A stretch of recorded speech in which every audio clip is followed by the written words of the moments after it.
back at LP Field, getting set for the Titans and the Jaguars. Spectacular November day here in Nashville as we are ready for the Tennessee Titans and the Jacksonville Jaguars. The two head coaches, 47-year-old Gus Bradley in his first season, trying to turn things around in Jacksonville, taking over after 4 years of helping Pete Carroll build that great defense in Seattle. And on the other sideline, Mike Munchak, the Hall of Famer now in his third season as the Titans head coach. 31 years overall with this organization, first as an outstanding all-pro left guard, then as an assistant, and now as the man running the show on the sidelines. Titans won the toss. They'll receive. 38th meeting between these two teams. The Titans lead the overall series 21-16. They split the two meetings last year. Tennessee winning here at home to close out the regular season 38-20. Josh Scobie boots it away, and here we go. Damian Williams will bring it out. And brought down hard at about the 15-yard line. Jake Locker in his third year had a great start to the season before being carted off the field in week 4. Back now, getting used to the knee brace on his right leg. Had a couple of picks last week, but threw for over 300 yards and 2 touchdowns in his return 3 weeks ago against the 49ers. Tennessee starts 1st and 10 from their own 15. Just underway here in Nashville. Chris Johnson, the lone setback. Delaney Walker, the tight end, was the motion man. Right side, Johnson cuts it back. A nice hole on 1st down. And the ball is loose. Jacksonville saying they've recovered. And they have. An early turnover by Chris Johnson and the Tennessee Titans, and Paul Posluszny came away with it. Well, you see right there, it looks like Posluszny's the one who made him cough it up, and you see the ball rolling. It rolls right to the chest of Posluszny. What turned out to be a nice opening play for the Titans, a 5-yard gain. Posluszny, who told us, they spent a lot of time looking at themselves over the bye weekend, as you think they would with an 0-8 record. Came up and said they needed to tackle better. Guys were too worried about doing exactly the right thing in the scheme. They didn't cut loose and play hard enough. In that case, they got it done. An early opportunity for Jacksonville. Left side. Run the ball on 1st down. Jarrell Casey made the stop on Maurice Jones-Drew. This defense of the Jacksonville Jaguars, Gus Bradley told us they tried to scheme away their problems, and both the defensive players and the coaches told us, they just had too much going on mentally. They started to play a little tentative, and they kind of turned their players loose, and it paid big dividends on the opening play that set up this red zone drive. They would love to get off to a fast start today. They've scored only 1 first-half touchdown on offense. Maurice Jones-Drew powers his way down close to the 5-yard line. Michael Griffin finally brought him down after a gain of 12. Well, there's no question that the early part of this season, Maurice Jones-Drew was still feeling the effects of that Liz Frank strain that he had the last half of last season and had surgery on to try and repair. Now it looks as though in the last month or so, even before the bye, he started to look like the player that we've all come to really expect him to be. So 1st and goal from the 6. Jones-Drew, touchdown. Maurice Jones-Drew from 6 yards out. Well, Maurice Jones-Drew has had some pretty memorable games in this building. As you see there, the lead play goes right behind Tofohu, and right up inside that play couldn't have been blocked any better by Jacksonville. Coming out after the bye week, looking crisp offensively in their run game. That will help everything for this Jacksonville team to get their first win. So the Jaguars able to take advantage of the turnover by Tennessee. And with 13:29 left to go in the first, quickly it is 7-0 Jacksonville. Maurice Jones-Drew from 6 yards out. Jacksonville on the board early. Maurice Jones-Drew has rushed for over 100 yards in each of his last 3 trips here to LP Field, including 186 in 2010 and 177 in 2009. Jacksonville with a 7-0 lead. Williams from 5 yards deep in the end zone brings it out. And brought down as he crosses the 10-yard line. So Jake Locker and this Tennessee offense back out on the field, now trailing 7-0. Yeah, and it's important, and I've been on teams where that's happened, where you've given up a quick touchdown for one reason or the other. You just got to take a deep breath and say, hey, listen, we knew we weren't expecting to shut a team out through 4 quarters. Let's go out, run our game plan, take a deep breath, and just start from scratch. It was Chris Johnson's first fumble in 157 touches this year. Go! Blue 80! Formation. Way to go! Right back to him on the right side. Out to about the 13-yard line. Big men up front for the Titans. They did a good job opening holes for Chris Johnson last week. Otto starts again. Schwenke is the rookie, making his 3rd NFL start today. Backs and receivers. Everything in this offense is just easier if they can get number 28 outside or in space, coming off his best game of the season last week against St. Louis. 2nd and 8. Locker rolling out. Incomplete. Chris Johnson couldn't bring it in. Here's the Jacksonville defense. Jason Babin with over 50 career sacks will try to bring some pressure off the edge.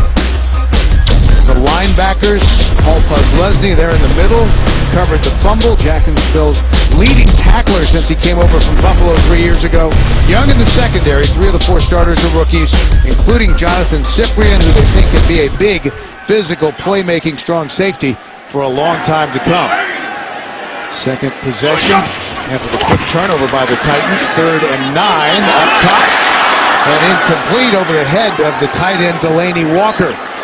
Walker had a step or two, but Locker couldn't hit him. Well, Locker let it go early. Delaney Walker waited a long time to look back for this football. He's going to be coming down the right-hand part of your screen. You see Locker lets that go. The landmark usually is either the inside or the outside edge of those numbers.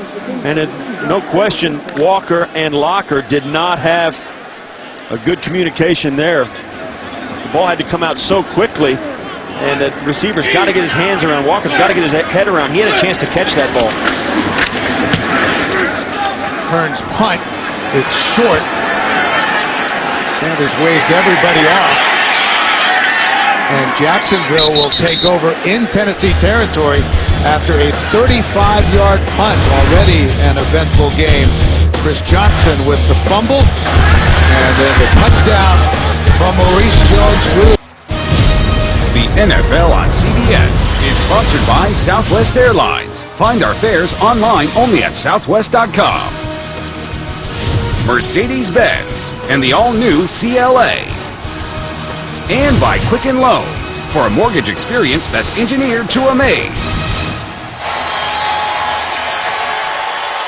Spectacular November day here in Nashville. Aerial coverage of today's game is provided by MetLife. Good field position in Tennessee territory for Jacksonville. Mojo slams his way down to the 46-yard line. Front for Jacksonville with the rookie Luke Jokel out for the season. Jaguars are on their 3rd starting left tackle in Cameron Bradfield. Backs and receivers, Justin Blackman is gone. The Jaguars want to get the former Pro Bowler Mercedes Lewis, who's back from a calf injury, going at tight end. 2nd and 8. Henny. Maurice Jones-Drew tries to get to the edge and out of bounds. Driven out by Akeem Ayers. Outside linebacker. Here the Titans defensively. Jarrell Casey, Tennessee's talented young defensive tackle who leads the team in sacks.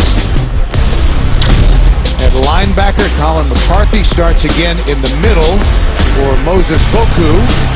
And in the secondary, the corners are solid. Pollard is the safety who came over after winning a Super Bowl ring with the Baltimore Ravens.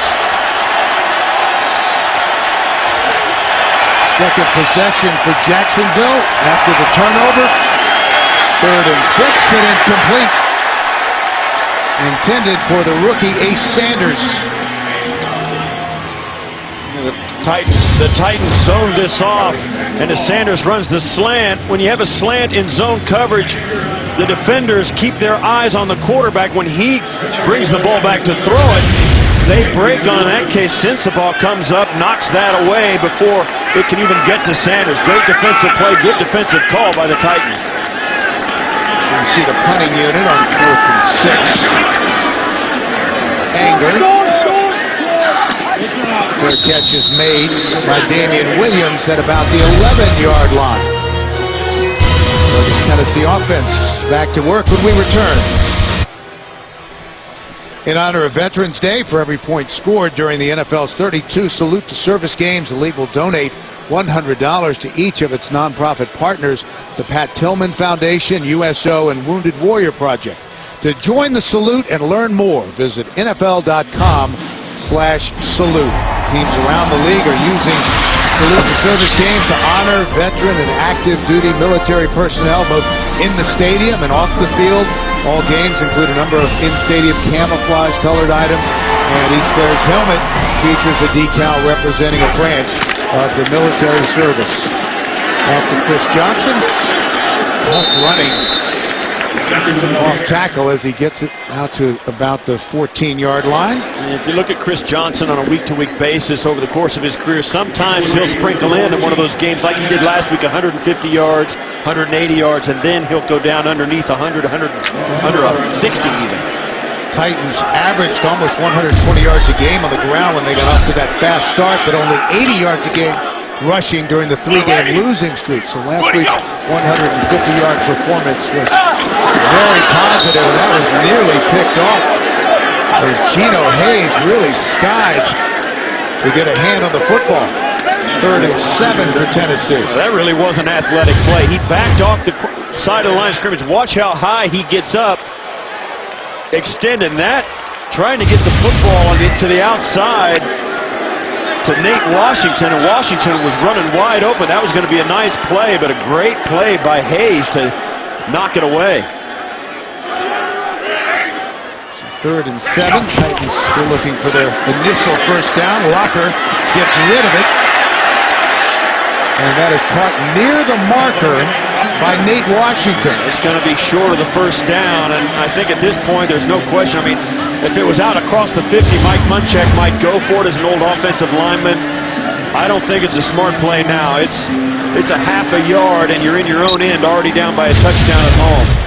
The referee, John Perry, indicating that it's about a half a yard short. And there's really no decision to be made.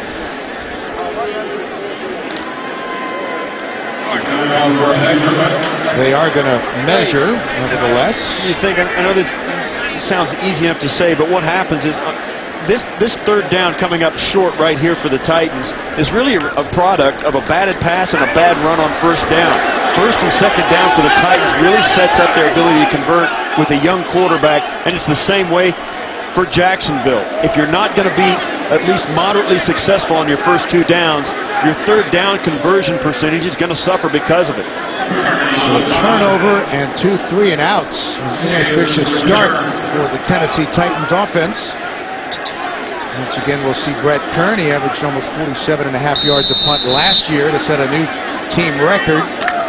Under that this year, still averaging almost 44 yards a punt. Ace Sanders, the rookie, back deep for Jacksonville, standing at his own 36-yard line.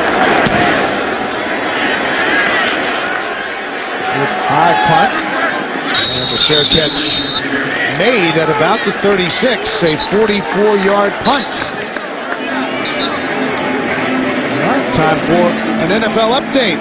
Let's go to Dan and JB in New York for the latest. Giants special teams making amends. Yeah, well, the Raiders score on special teams, and now the Giants block a punt. Montre Moore blocks it. Cooper Taylor picks it up. 21 yards for a touchdown, which ties the game at 7. All right, made a mistake, made up for it. Bill McAtee, Steve Tasker. Thank you, guys. Giants trying to win their 3rd straight, and considering how things are unfolding in the NFC East, they can play themselves right back into it despite that 0-6 start. First down for Jacksonville. They run the screen to Jordan Cogman. Dropped by Zach Brown. Out at the 37, close to the 38. Jacksonville enjoying their first lead since week 5 when they played at St. Louis.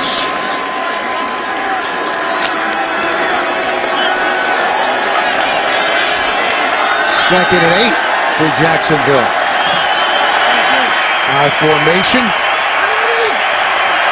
Jones through the deep out. Play action. Henney does it. Mercedes Lewis. Great yards after the catch. Just fighting his way down inside the 35-yard line. Well, we said in the open, they've got to convert on third down. They've got to get Mercedes Lewis involved. They've got to be ready in the red zone. They've done all 3 so far. Lewis on the crossing route. Watch as he turns this upfield, breaks 1 tackle, and then just delivers the blow. And get off me. I'm going to the end zone. I'll tell you, Alteron Werner wanted no part of that. And that kind of play really picks up the whole bench area and your whole team. Robinson, former Michigan quarterback, stopped by Derek Morgan.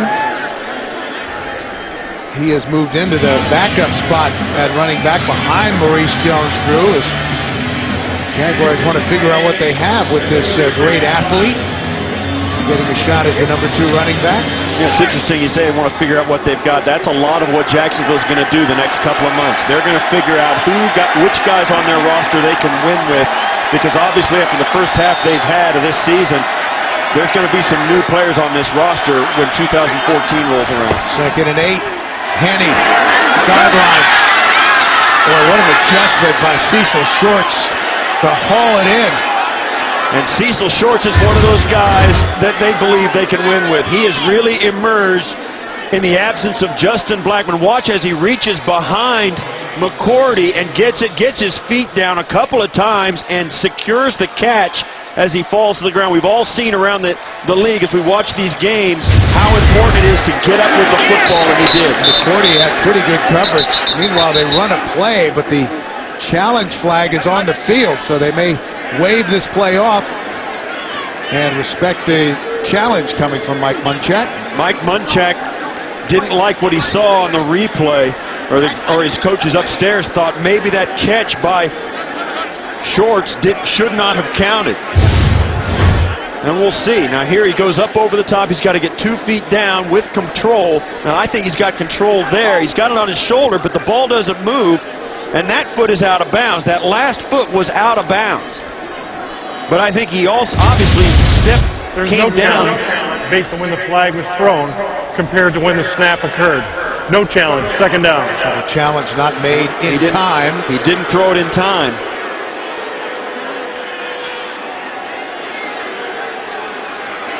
So the catch will stand. And it'll be second down, 2nd and 11 after the loss of 1. Well, here's the ball. They're getting lined up. Watch down here for the there's the flag right there. Wow, and you can see he didn't throw it far enough to get it into the vision. Meanwhile, a flag is thrown. Mercedes Lewis, the intended receiver, and he looked like he was knocked around prior to the arrival of the football. Now there's a lot going on here. We got a yellow flag after a red flag. And now there's a conference with the officials. And you can see on that replay about with Mike Munchak throwing the challenge flag, he didn't throw it out far enough so that the official could see it. There's no foul for illegal formation based on the number of players who are on the line of scrimmage and in the backfield. Third down. Okay. Neither flag counted.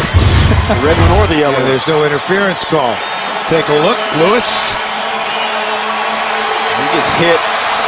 The ball gets tipped before it gets there. Team Ayers got a hand on it. That's why there was no interference call. 3rd and 11. Jacksonville trying to extend their lead. And the ball hit Ace Sanders as he was crossing and is free. Well, they went 4 wides. They took Mercedes Lewis off the field. Ace Sanders came in motion, and if it weren't for Todman, this was going to be a turnover. The ball was snapped. It's difficult to tell whether they were going to deliberately snap it to him No, I think that was more of an avoid. He was just trying to get out of the way. And I'll tell you, I can feel for him because as a receiver, you run through this play, you get a feel for the snap count, and he knew when he raised his arm, the snap count was off compared to where he was at in the play. And Codman in the right spot. So Scobie, who has been perfect this season, 10 of 10, hits it from 32 yards out, and all of a sudden the 0-8 Jacksonville Jaguars have a 10-point lead. The NFL on CBS is sponsored by AT&T. Rethink possible. And by Jared, the Galleria of Jewelry, with 5 times the selection of ordinary jewelry stores. We are back after the Josh Scobie field goal. The Titans, when we visited with them, were aware that this could be a trap game this week. They were one of 2 teams that Jacksonville beat last year, and there are still guys around here who remember when they were trying to make the postseason a couple years ago and lost to the 0-13 Indianapolis Colts. Now trailing 10-0. 6:31 left to go in the first. Williams takes a knee 8 yards deep. Well, fantasy football fans get a fresh start with Player Challenge, a 4-week game that now includes even bigger cash prizes. See rules and sign up at cbssports.com/challenge. Well, certainly the bye week seems to have helped the Jacksonville Jaguars off to probably as good a start as they've had all year. Obviously their largest lead of the year with 10 points here in the first quarter. A lot of things have changed, it seems, after the bye week for Jacksonville. Best starting field position for Tennessee. Sean Green is checked in. He's the deep back. Locker into the flat to Green. Lowers his shoulder. Picks up maybe a yard. Sean Green, who Mike Munchak said the Titans targeted in the offseason. They wanted to bring in a big back who could complement the speed of Chris Johnson. Green injured in the opener. Last week was his first game back and healthy and going at full speed, and he was definitely a contributor with his first touchdown in a Tennessee Titan uniform. He remains in the game. 2nd and 9. Green again. Kicks his way out across the 25. And once again, let's check in with the guys in New York for an update. JB and Dan. Nick Foles keeps it going. Oh, yeah. 7 touchdowns last week. Now he drops back. Time to throw. Play action. Middle of the field. 55 yards. At the end of it, Deshaun Jackson. Ball bounces up in the air. Touchdown, Philly. Winning 7-0 in Green Bay. Including the bounce exactly as the coach drew it up, Bill and Steve. Thank you, guys. How about Nick Foles? My goodness, 7 touchdowns last week. Another today. Locker, center of the field, caught by Green. Brought down immediately, and depends where they mark his forward progress. Once again, they fail to convert on 3rd down. This time a 3rd and 3. They still come up short. Sean Green catching it, getting hit immediately. And right now, there's no question Tennessee looks just a little bit flat here in the opening quarter. Another nice defensive play from the Will linebacker Geno Hayes. So again, the punting unit for Tennessee on 4th and 1.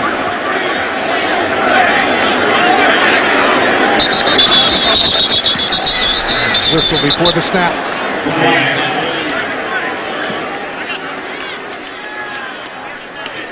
False start. Offense. Number 39. 5-yard penalty. Play. 4th down. A crisp start so far for the Tennessee Titans. Call it on Damian Stafford. Backup safety. Yeah, and that 3rd down, and even on the one before, receivers have got to go past the line to gain to get the 1st down. In that case, Sean Green came up a half a yard short, was hit immediately, and didn't convert just because he didn't take an extra step on his route. Jacksonville should come away from this with, again, good field position. Sanders retreats. Will try to return this. And looked like he might have some running room, but could not get to the outside and dropped at about the 30. A 43-yard punt. He lost 3 yards on the return. while we were away, J.T. Thomas, one of Jacksonville's special team players, was helped off the field as the Jaguars start 1st and 10 from their own 30. Maurice Jones-Drew hammered at the line of scrimmage. Jacksonville trying to snap a 13-game losing streak going back to last season. They've lost 20 of their last 21, with their only victory in that stretch coming against the Titans last November. You see Gus Bradley, the first-year head coach, has yet to win a football game as a head coach in Jacksonville, although to a man, his players have said they love him and they want to play, and they are playing hard for him, and I think better things are on the horizon. You wouldn't know it from his demeanor. He's just always positive. Play action, and that pass is caught by Clay Harbor, the tight end, for a first down for the Jaguars. Chad Henne doing a nice job. Play action seems to be working a little better for Jacksonville, particularly when Maurice Jones-Drew has carried the ball successfully on their first drive for the touchdown. Even though it was a short one, their run game is a factor, and it's helping them. And Chad Henne in the passing game. But with 13 up-tempo offense as they give it to Maurice Jones-Drew, who keeps his balance and goes out of bounds at midfield after a gain of 6. Well, this is the kind of offense that they wanted to run since the beginning of the season. Maurice Jones-Drew wasn't 100%.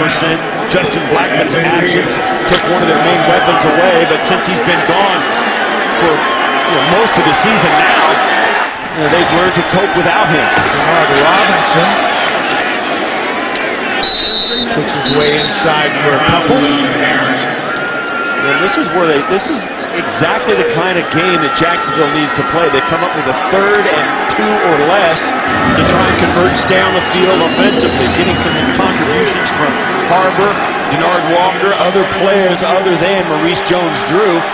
And it's going to pay dividends not only in this drive perhaps, but also later in the game. Robinson stays in the game on 3rd and 2. Toss it back to him, cuts inside, and he is stopped well short. Driven back at midfield by Zach Brown, the linebacker. It looked like they had the ball, came out late. One of the officials threw his beanie, and now they're saying no, that Jacksonville recovered it. They've got 2 wide receivers here to help block off the screen, but watch as Denard Robinson tries to stretch this play, cuts it up, and there's a hole there for a minute, but then sure enough, the ball did come out. And Robinson recovers his own fumble. Jacksonville lucky to get that back. Colin McCarthy has really been a huge boost for this defense. His return to the lineup has given them a ball hawk, savvy veteran in the middle who seems to always be where the ball is in the run game. Making his 3rd straight start in the middle for Moses Fotu. Anger's punt. Great catch made by Damian Williams. Titans still without a first down. So much of what they do on offense revolves around Chris Johnson, and Steve, he's gotten off to a rough start. Well, his first touch was a fumble. In this one, a drop pass was right in his wheelhouse, and then this play, I mean, it's tough sledding, no question in it. And every time he has a game like this, or a start to a game like this, it's because he has the big target on him for whichever defense they're facing, and today's no different. So the big man, Sean Green, is in the backfield. 1st and 10 for Tennessee. Green inside, falls forward across the 18-yard line. Sean Green is a 1,000-yard rusher, both 2011 and 2012 for the New York Jets. He's a big back, and you can see very solid inside. And really a great changeup for a back like Chris Johnson. Mike Munchak, I think, was exactly right. He's the perfect complement to the guy they've already got on their roster. Today he's getting some extra touches. Former Jet in his 5th year out of Iowa. Green again tries to get to the edge, turns the corner, and out of bounds. That'll bring up 3rd down. Josh Evans, the rookie safety, pushed him out last week. Here's what the combo did. Chris Johnson, 150. Best game really in a couple of years. 2 touchdowns, and then Sean Green, healthy for the first time since the beginning of the season, 38 yards and a touchdown. And Mike Munchak told us that one of the stats that gets lost in all those numbers is they were 4 of 4 on 3rd and 1 last week, and Sean Green was the reason. He said, and you can tell his old offensive lineman, he said, you know, when he steps into the huddle, the offensive linemen kind of get a demeanor about them. They know they got a big physical back, and it makes them bigger and physical just looking at him. Empty backfield, 4 receivers set. Blocker, middle of the field, that's called the first down. Nate Washington gives the Tennessee Titans their first down of the game, a pickup of 15. And Nate Washington, dependable veteran, a guy that Jake Locker has got so much confidence in. That's the perfect guy to go to in a tough spot to convert. Washington slow getting up, making his way to the sideline. That's the end of the first quarter. We'll return to Nashville after these messages. You're watching the NFL on CBS. The original Grand Ole Opry, as we welcome you back to Nashville, now the Ryman Auditorium here in Music City. Titans trying to come from behind 10-0 as we start the second quarter. Sean Green remains in the game. Great penetration by the Jacksonville front, led by Russell Allen. Well, it's an all-new night of comedy on CBS, beginning with How I Met Your Mother and Two Broke Girls, followed by a new Mike and Molly and Mom. It all starts tomorrow at 8, 7 Central, only CBS. 2nd and 13. Already seeing some dividends from the bye week on the Jacksonville defense. The tackling, the basic changes they made to their defense, just letting their players cut loose and play, cutting back on the schemes and turning them loose has really paid dividends. In front of the Colts, 7-0. The Colts will be here on Thursday. And that is intercepted, a poor pass. And Dwayne Grotz, the rookie, has the turnover for Jacksonville. The pass intended for Nate Washington, and it seemed to get away from Jake Locker. Well, this is going to go down the seam out this direction, and it's going to drop right in the middle of 3 Jacksonville defenders. And that's a tough throw, and I do not know what Jake Locker thought he saw, but it was not correct. Nate Washington had no chance at pulling that down. Both safeties and the linebacker were right there.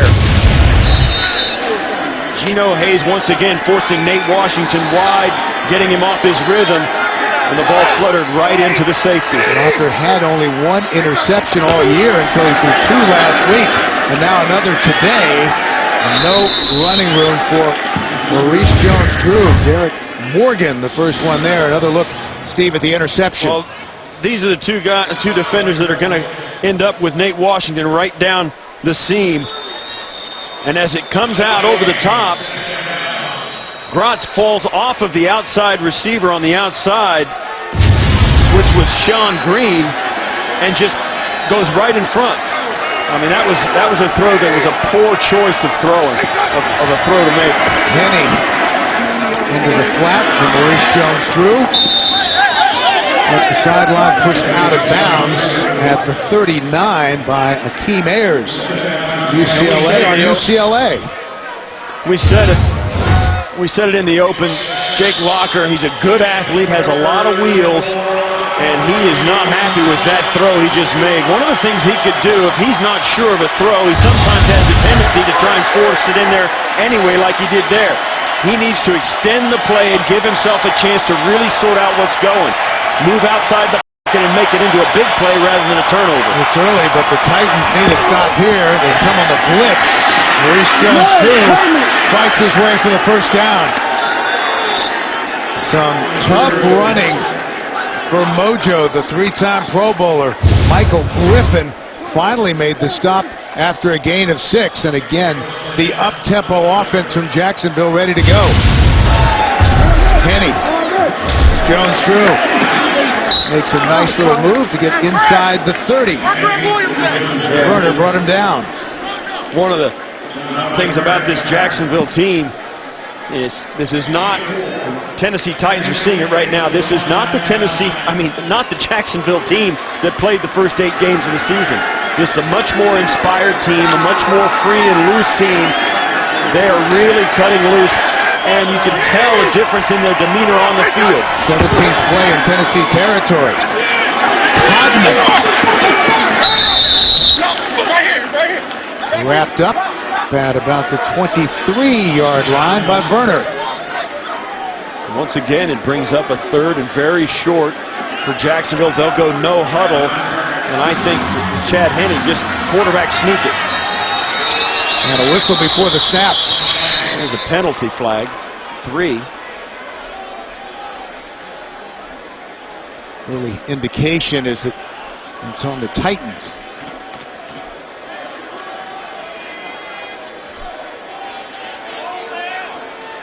It was an illegal substitution. Oh, they took a timeout. They took a Prior timeout. to 12 men on the field. Timeout. Tennessee. Teams first.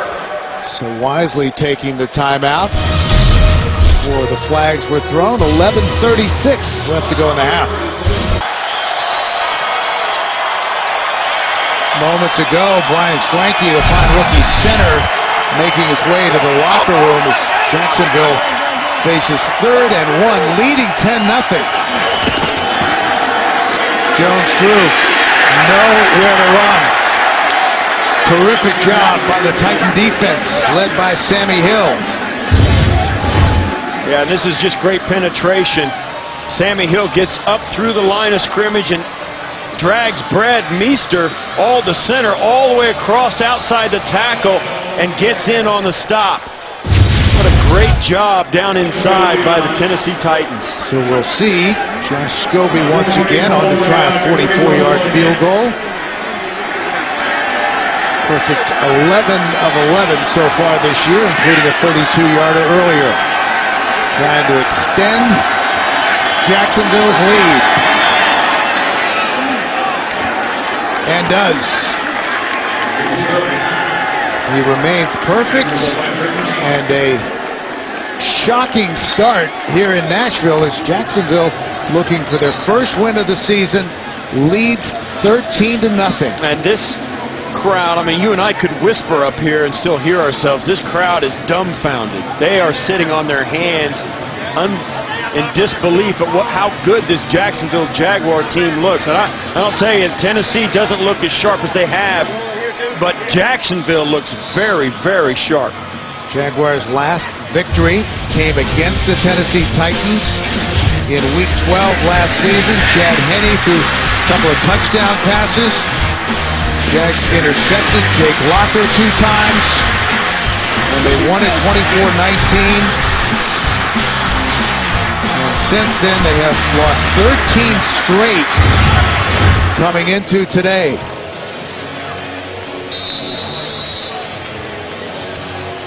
Great job by the Jacksonville defense.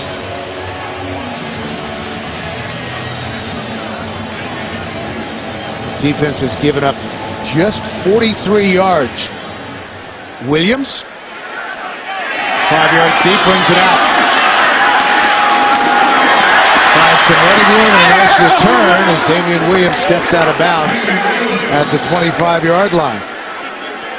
Take a look at what the Jacksonville defense, much maligned, has done so far today. They've been impressive. Well, they've struggled during the season, and they didn't tackle well, they couldn't cover well, they didn't force turnovers, they didn't get much penetration, and yet today they come out really inspired.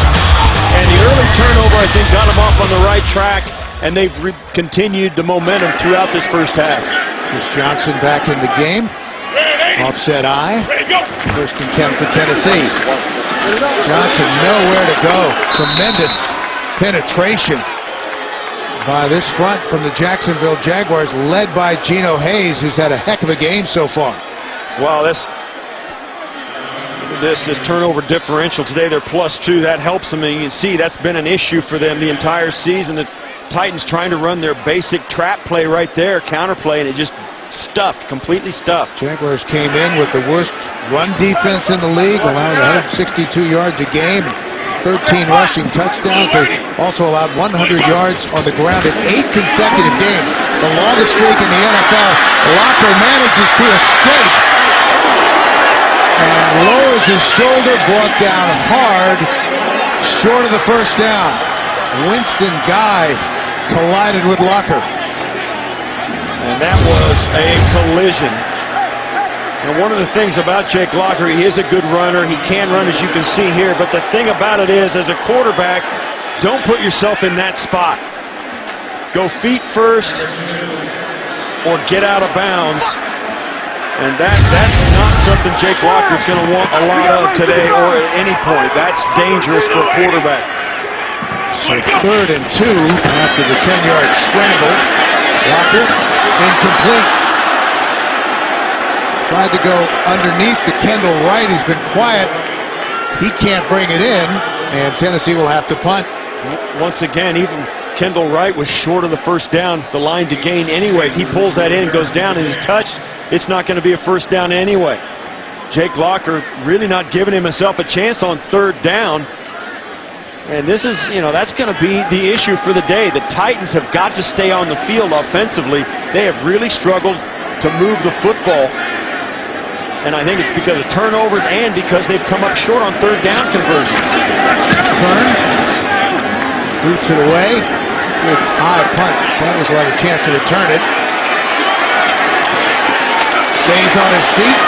And then finally brought down from behind at about the 29-yard line by Taylor Thompson. 25-yard punt, an 8-yard return. Chad Henne and the Jaguars lead at 13-0.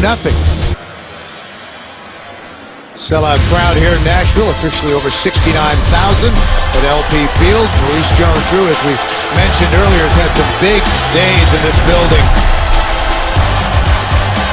Career high 186, played in 2010, 2011, again over 100 yards. 3 straight games with at least 100 yards rushing. Today 10 carries for 26 yards. With 1 touchdown. That came early after the fumble by Chris Johnson. Henne stands in, and it's intercepted. Was trying to hit Mercedes Lewis, who was well covered, and the interception made by the middle linebacker, Colin McCarthy. And he threw this right into Colin McCarthy's chest. Henne was getting the pressure's going to come here. He's going to feel it and let go of this football, even though he knows he's probably not going to be able to complete. He throws that right at McCarthy. That ball was thrown right at a defender. Henne's getting pressure right in his face by Casey, and then gets hit on the outside by Morgan. He can feel the pressure. He just can't let that pass go. You got to throw that away or in the dirt somehow, some way. Don't throw that football. So Tennessee running their first play of the day in Jacksonville territory. Chris Johnson with a nice pickup on 1st down inside the 30. Winston Guy made the stop. The Titans run a couple of different types of running plays. This was a little bit of a stretch play. Chris Johnson, as you can see, before he gets it, he runs to the sideline, then cuts it right back up inside, and that creates the hole with his path before he even gets the football. Turns into a nice game. Tennessee trying to take advantage of Jacksonville's first turnover. Johnson reverses field. Dives forward to the 25. That'll bring up 3rd and short. And let's check in once again in New York for an update. Tavon on Interstate 98. Oh, yeah, right on the rail, the sidelines, that is. Tavon Austin cuts back inside. He goes 98 yards, stays in bounds. 21-0 Colts. A surprise, that's in Indy. They have a fumble return for a touchdown, a punt return for a touchdown. 21-0 Bill and Steve. Wow. That's a shocker as well. Sean Green carries on 3rd down, and they'll unpile, and this will depend on the spot. You can see how important it is here in Tennessee that Indianapolis take it on the chin today against St. Louis. If Tennessee could manage to come back and win this, it turns into a 5-4, 6-3 game, and that's a lot different than it looks right there today before today started. I mean, that would be huge for the Titans if they could come back and win this game and have Indianapolis lose. Red 80! Ready, go! Locker seemed to head the wrong direction, keeps it. and upended at the 16. It's hard to say whether that was a broken play. Like Chris Johnson immediately goes, Locker looks like this way, and then I believe this is a design play. As you can see, they've got a pitch relationship. Jake Locker trying to find somebody to really either take him or Chris Johnson. He decides to tuck it and turn up the field. That's a design play for the quarterback. Good for 8 yards, 2nd and 2. For 18 yards and 2 carries. Johnson fumbles the football. It's loose. Scramble for it. Jacksonville says they have it. Well, they had everything they wanted on this run play. Chris Johnson never got a handle on it. Chris Johnson with his 2nd fumble of the game. They were heavy to the right side of their offensive formation. They were going to run a weak side quick stretch play, and Chris Johnson never got a handle on it. I don't know if the Locker didn't get it all the way to him, or Chris Johnson never really looked down to grab it, but that was a mishandled handoff and another turnover for the Titans. 6:22 left to go in the half. Jacksonville takes over. Maurice Jones-Drew, nice hole right side. Out to the 24, Ryan Fitzpatrick was warming up on the sideline as they work on Jake Locker. That last play in the fumble by Chris Johnson, Locker handed it off. Watch him as he, right here, as he hands it off, he's going to exit the play, and then right there, something happens, and he's hurt. Non-contact injury on the fumble, and immediately Ryan Fitzpatrick is up and warming up. Maurice Jones-Drew, stop for a loss. Jarrell Casey just came knifing through. Big man in his 3rd year out of USC. As Jake Locker exits the field of play, he's going to go into the locker room and be evaluated, and there's no question Ryan Fitzpatrick's going to have to take over the offense for the Tennessee Titans.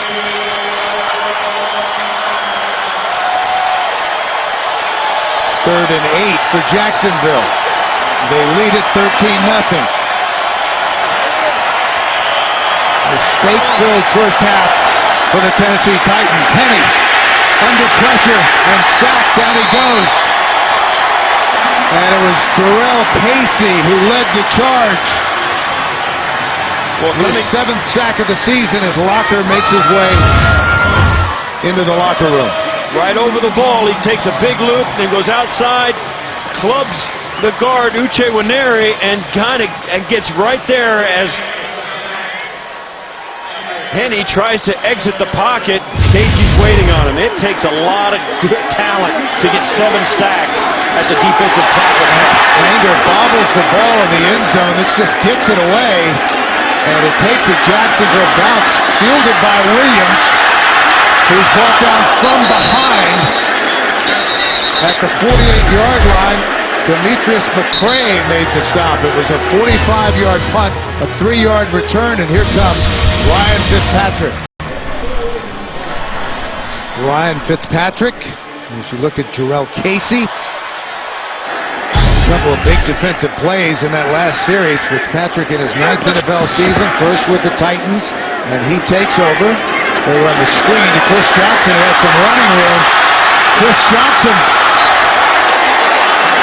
And a late flag comes in, and we could have a block in the back.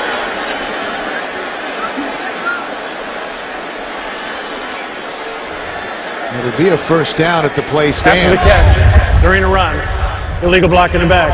Offense, number 13, 10-yard penalty.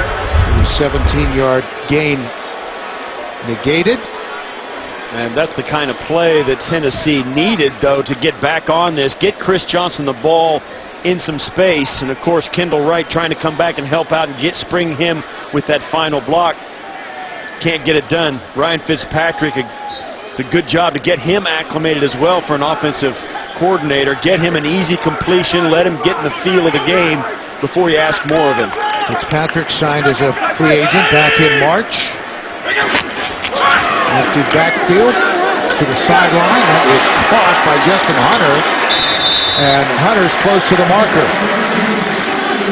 Alan Ball made the stop. You talk about Ryan Fitzpatrick. He's a guy, he's not new to the party. He's thrown for 14,000 yards in the National Football League, both with Cincinnati and Buffalo. He's been a starter in the league. The one thing about him, if you watch him over his career, he's a Harvard graduate. He sees everything, but he's not, he doesn't have the measurables. He doesn't have a big arm. He's not a big, fast guy, but he usually throws it to the right guy. He gets into trouble when he thinks he can throw it into tight spaces. First down for Tennessee. Nice hole up the middle. Sean Green burst through for a pickup of about 4. And Derek Marks made the stop. Yeah, with the backup quarterback coming in, Bill, you know they've got to get the run game going. They don't want to put this game on the shoulders of a quarterback, Ryan Fitzpatrick, who didn't take any snaps in practice except mental ones. They need the running game and the offensive line to take this game over. 2nd and 7. Green. Big man moves the pile inside the 35, down close to the 33. Pusluzny was the first one there. I think it's rare, but it happens a lot sometimes, and particularly in teams with a young quarterback like a Jake Locker. Your backup is that sage veteran that you're not going to surprise with anything. You can plug him in. He's played a lot of football, and we'll see things. We'll see if Ryan Fitzpatrick throws this football to convert the 3rd down past the marker instead of in front of it like Jake Locker. 4 wide receivers. All alone in the seam. Kendall Wright with a first down for Tennessee.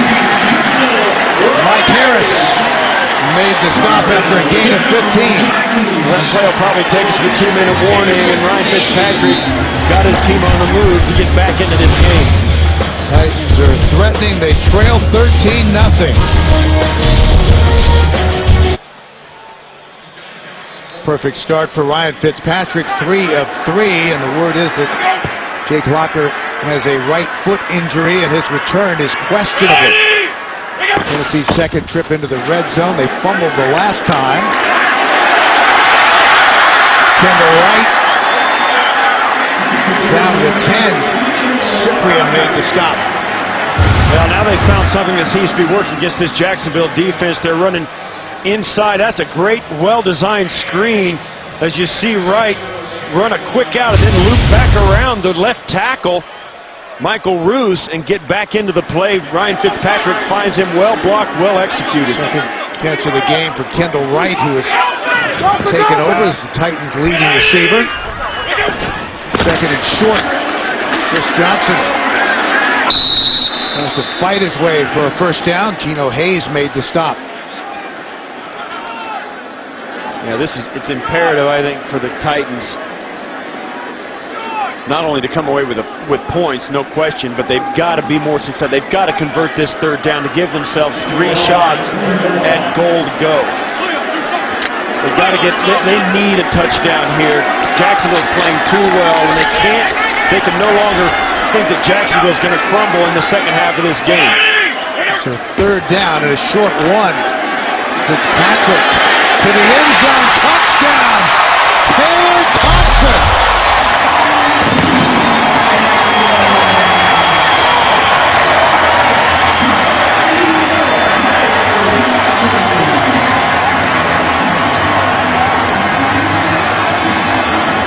Great throw by Fitzpatrick. Really accurate. Watch as Thompson goes down. He's going to fake the block on the safety, Cyprian, and then push him away and get back out into the route. The play action is what made the play, and an accurate throw by Fitzpatrick.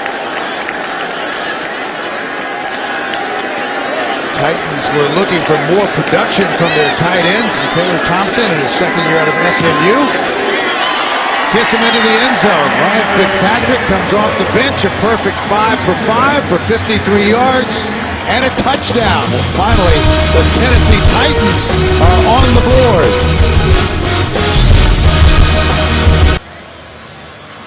Coming up on the Verizon Halftime Report, join JB, Dan, Shannon, Boomer, and Coach Cower for all the latest scores and highlights from Week 10. That's all coming up on the Verizon Halftime Report. 13-7, Jacksonville, 41 seconds left in the half. An 8-play drive, 52 yards. Thompson with the 9-yard touchdown reception on the pass from Ryan Fitzpatrick. Perfect coming off the bench. Todman is the deep man for Jacksonville.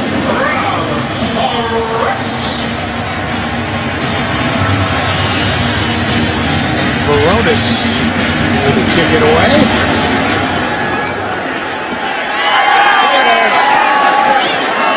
Todman will take a knee. I think with this 41 seconds left in the first half, it's the first time you've held a lead. You've had your biggest lead. Your team is playing as well as it's played all season. I think if the riskiest play I would run here if I'm Jacksonville would be a screen pass for an easy completion, a draw play, something of that sort. Otherwise, hand it off or kneel down, get into halftime, and tell your defense you need more turnovers in the second half. That has been the difference. Henny, to Maurice Jones-Drew, fights his way for a yard. Flag down in the secondary.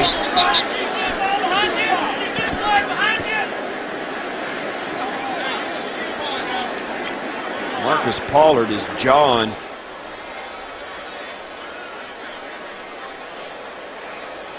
The receivers. John Perry, our referee, trying to sort things out. There's no foul for illegal block in the back. Second down. Well, if there's a legal block in the back, that's why Marcus Pollard was unhappy. Again, coming up with the Verizon halftime report, JD, Dan, Shannon, Boomer, and Coach Cower with all the latest from around the National Football League. That's all coming up shortly. The guys in New York on the Verizon halftime report. 2nd and 9. Maurice Jones-Drew. Jones-Drew drew close to the 27-yard line. McCarthy made the stop. And Jacksonville will let time run out here in the opening half. Yeah, and in this first half, no question, Jacksonville with the turnovers really made the most of them. 13 points, they jumped out, did some good things. No question they're playing better than they have at any point in the first half of the season. So that's the end of the first half. 13-7 Jacksonville. Back with the Verizon halftime report after this message and a word from your local station. You're watching the NFL on CBS. Back at LP Field in Nashville, ready to start the second half. Bill McAtee along with Steve Tasker. 13-7 Jacksonville. And Steve, what about that first half from the Jacksonville Jaguars? Well, we've covered the Jaguars a couple of times this year, and we've always said, you know, Gus Bradley has these guys playing hard. They like him. They enjoy playing for him. They haven't got any results for it, and his mantra has been just get better, just get better. And today, some of those things are starting to come to fruition. They are playing better, and they still play hard for him. Let's take a look at some of the numbers in the first half. Obviously, turnovers a key. There were 4 in the first half. 3 by Tennessee and 1 by Jacksonville. Well, and that's been one of the things that Jacksonville struggled with defensively. They worked on their tackling, and lo and behold, now they start getting a couple of fumbles. Chris Johnson fumbled it twice, and then the Jake Locker interception as well. Ryan Fitzpatrick in for Jake Locker, who's out with a foot injury. Doesn't look like he'll be able to come back. He looked like he was in some serious discomfort as he left the field. But no question, if Tennessee wants to get back in this game, they can't turn the football over anymore today. All right, let's take a look at the first half performance presented by Intel. Ryan Fitzpatrick coming off the bench, a perfect 5 for 5. He connects with Taylor Thompson to get the Titans on the board. 13-7. Jacksonville trying to win for the first time this season. And it's Ryan Fitzpatrick and Taylor Thompson, not the two names we thought we would be talking about for the Tennessee Titans.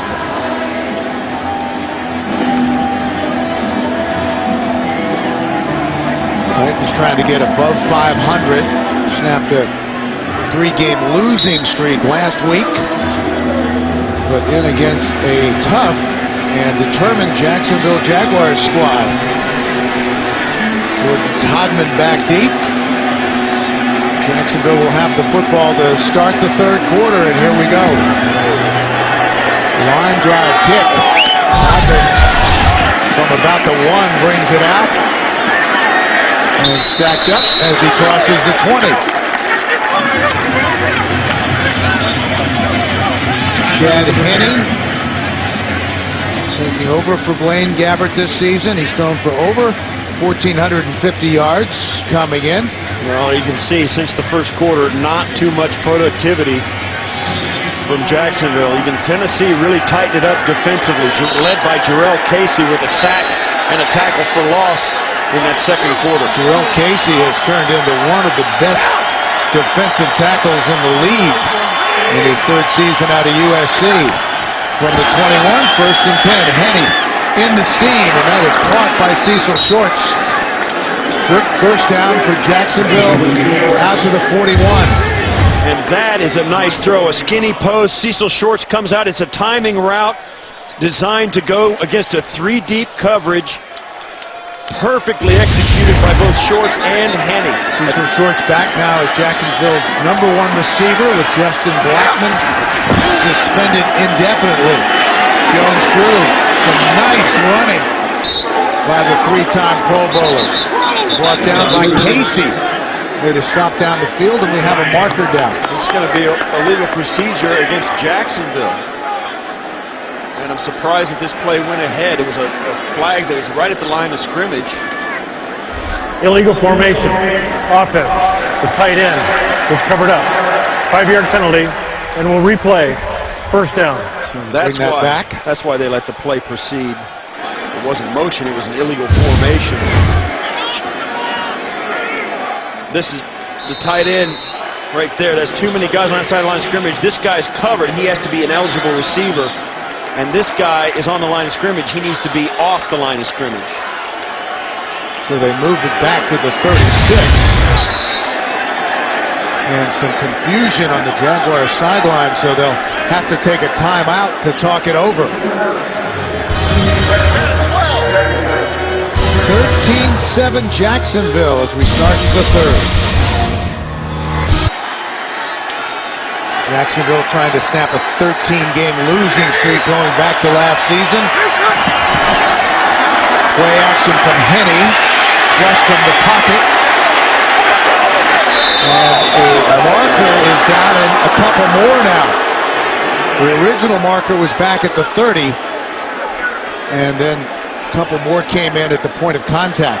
Marcus Pollard, it was an absolutely late, ridiculous hit by Marcus Pollard, he's acting like he's playing in the 1990 instead of 2013. I mean, there was a day when that would have been gone without even a There's whisper. 2 fouls in the play.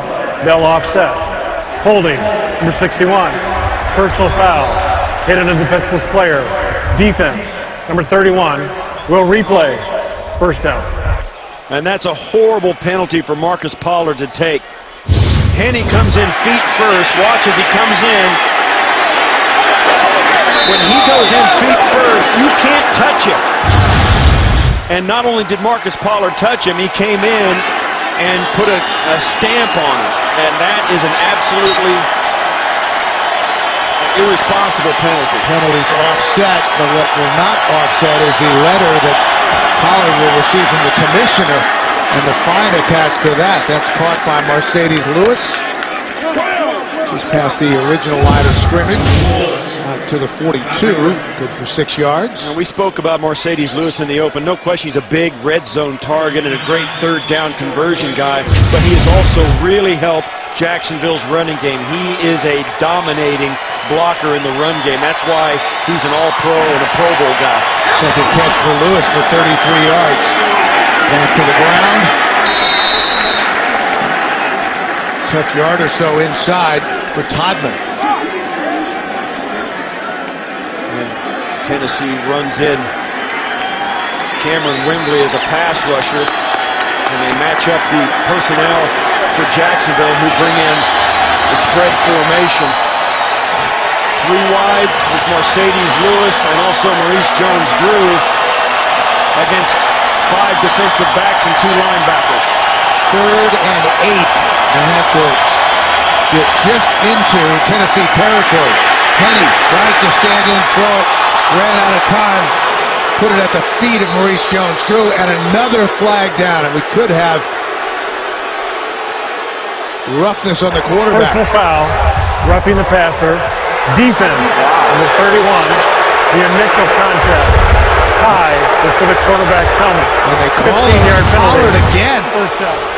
Well, it does happen. I mean, Henne takes the shot. Pollard comes. Oh, I see. Jumps high in the air, and he goes up high, comes down on Henne's head, and you can't hit the quarterback high.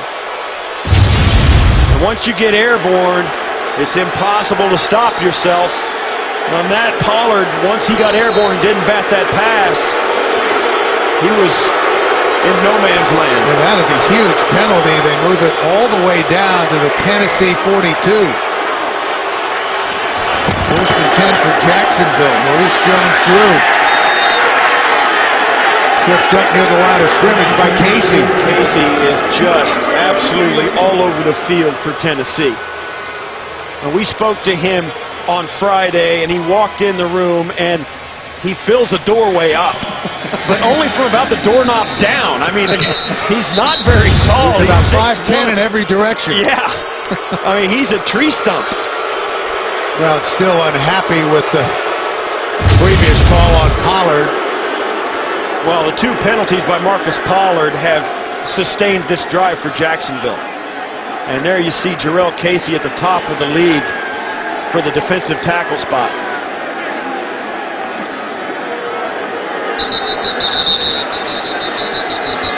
Now that both teams out kind of getting a drink of water, the officials wondering what. Somebody had to replace their shoe. Somebody lost a shoe and they were waiting on him to replace it. And now the officials are getting the players in order. I think it was Cameron Bradfield. But here we go, 2nd and 9. Henne sacked again. Now that's going to be a hold and a sack. Mike Martin. Holding, offense, number 74. 10-yard penalty, replay, 2nd down. Yeah, Sam Young, who came in, who replaced Bradfield because he lost his shoe, immediately gets the holding call on Bradfield as he comes around. Or excuse me, on Wembley as he comes off the corner. You see there, it got him around the neck. And of course, then Mike Martin is there to clean up.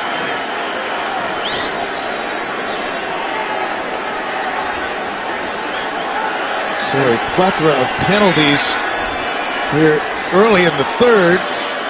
And now they're respotting the ball. Mike Munchak was out there making sure they got the point where the sack was taken. And they're going to decline the penalty and take the sack. Penalty, 3rd down. So they spot the football just inside the Tennessee 46-yard line. It'll be 3rd and long.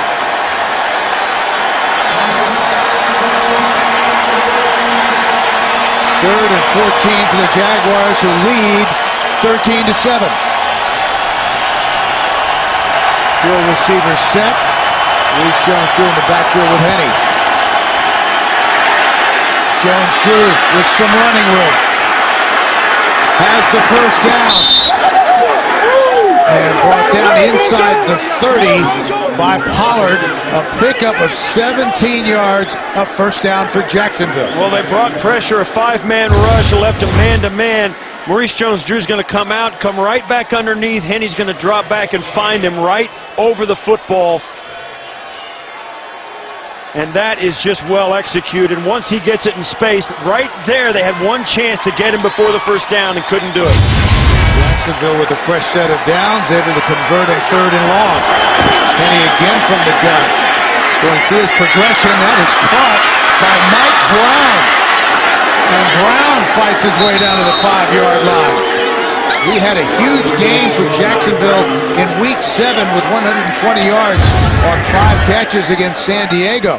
What's happening is the Titans are backing out into coverage, and they're leaving this entire area wide open for underneath throws. Henne, and no question they made an adjustment at halftime and started to tell him to look for the underneath routes. Quickly, this is Codman trying to get to the edge of the end zone. Touchdown, Jacksonville, just like that. take anything away from Jacksonville, but Tennessee has no one to blame but themselves. 2 penalties by Marcus Pollard early in this drive sustained it and allowed them to stay on the football field, and then getting them into a 3rd and 15 that they allowed them to convert on a short pass, long run. That's what happens, and that's what gives up touchdowns in the NFL. Todman, former 6th-round pick by the Chargers in 2011, signed by Jacksonville late last season. And he's in the end zone for Jacksonville. The extra point by Scobie is good. And the Jaguars lead at 20-7 with 10:17 left to go in the 3rd. Todman with the score.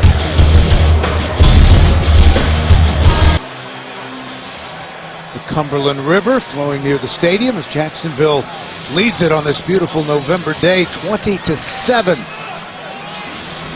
And perhaps they will finally snap that losing streak and win for the first time this season. Damian Williams is in the locker, an injured quad. His return questionable, so Alteron Werner is the deep man for Jacksonville. And Scobie boots it out of the end zone. So they'll bring it out to the 20, and let's take another look at the costly penalties by the safety, Bernard Pollard. Well, this is the first one where Pollard came in, finished off that play. You can't do that when a quarterback drops feet first, and then he comes in high on Henne again, and that leads to this touchdown, the walk-in by Todman. 2 penalties that really were crucial in Jacksonville's success. And those 20 points matching Jacksonville's high-scoring output for the season. Fitzpatrick, still perfect, 6 of 6. That's caught by Craig Stevens, his first reception of the season. With NFL Mobile, you can get live video access to exclusive premium content on your smartphone. Call *NFL to download, or go to NFL.com/mobile to learn more. Message and data rates may apply. Second and 3. Jake Locker injured earlier. Foot injury. Chris Johnson heading back close to the 30, so Ryan Fitzpatrick has taken over this Tennessee offense. Yeah, one of the things that happens when a backup quarterback comes into the game is that they don't have favorite receivers. As you said just a minute ago, Craig Stevens catches his first ball of the season. Everybody knows Fitzpatrick, the backup, will throw it to anybody. And so you can bet it also puts a lot more pressure on the defense as well, because they don't know that the guy hasn't any favorites either. They're going to have to defend everybody in the entire field. Shift to the offset eye. Sean Green, the big man, rumbles for a first down. And the ball popped loose, apparently. Jaguars indicating they have it. This would be a 4th turnover by Tennessee, but the Titans retained possession. Yeah, they started pointing late, and there was no urgency. That was late, very much after the play. Even the Jacksonville Jaguars weren't jumping up and down, outraged. Yeah, they didn't really sell that call. First down from Sean Green, who goes to the sideline. Chris Johnson back in.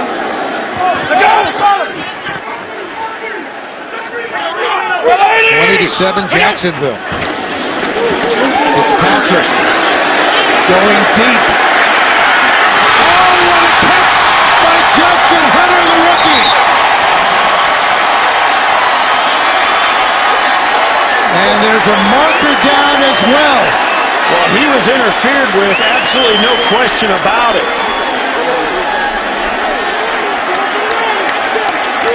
Alan Ball pushed him before the ball got there, trying to keep that from being a completion, and a great Pass effort. interference, defense, number 23, contact without playing the ball. Results of the play is a catch. Penalties decline.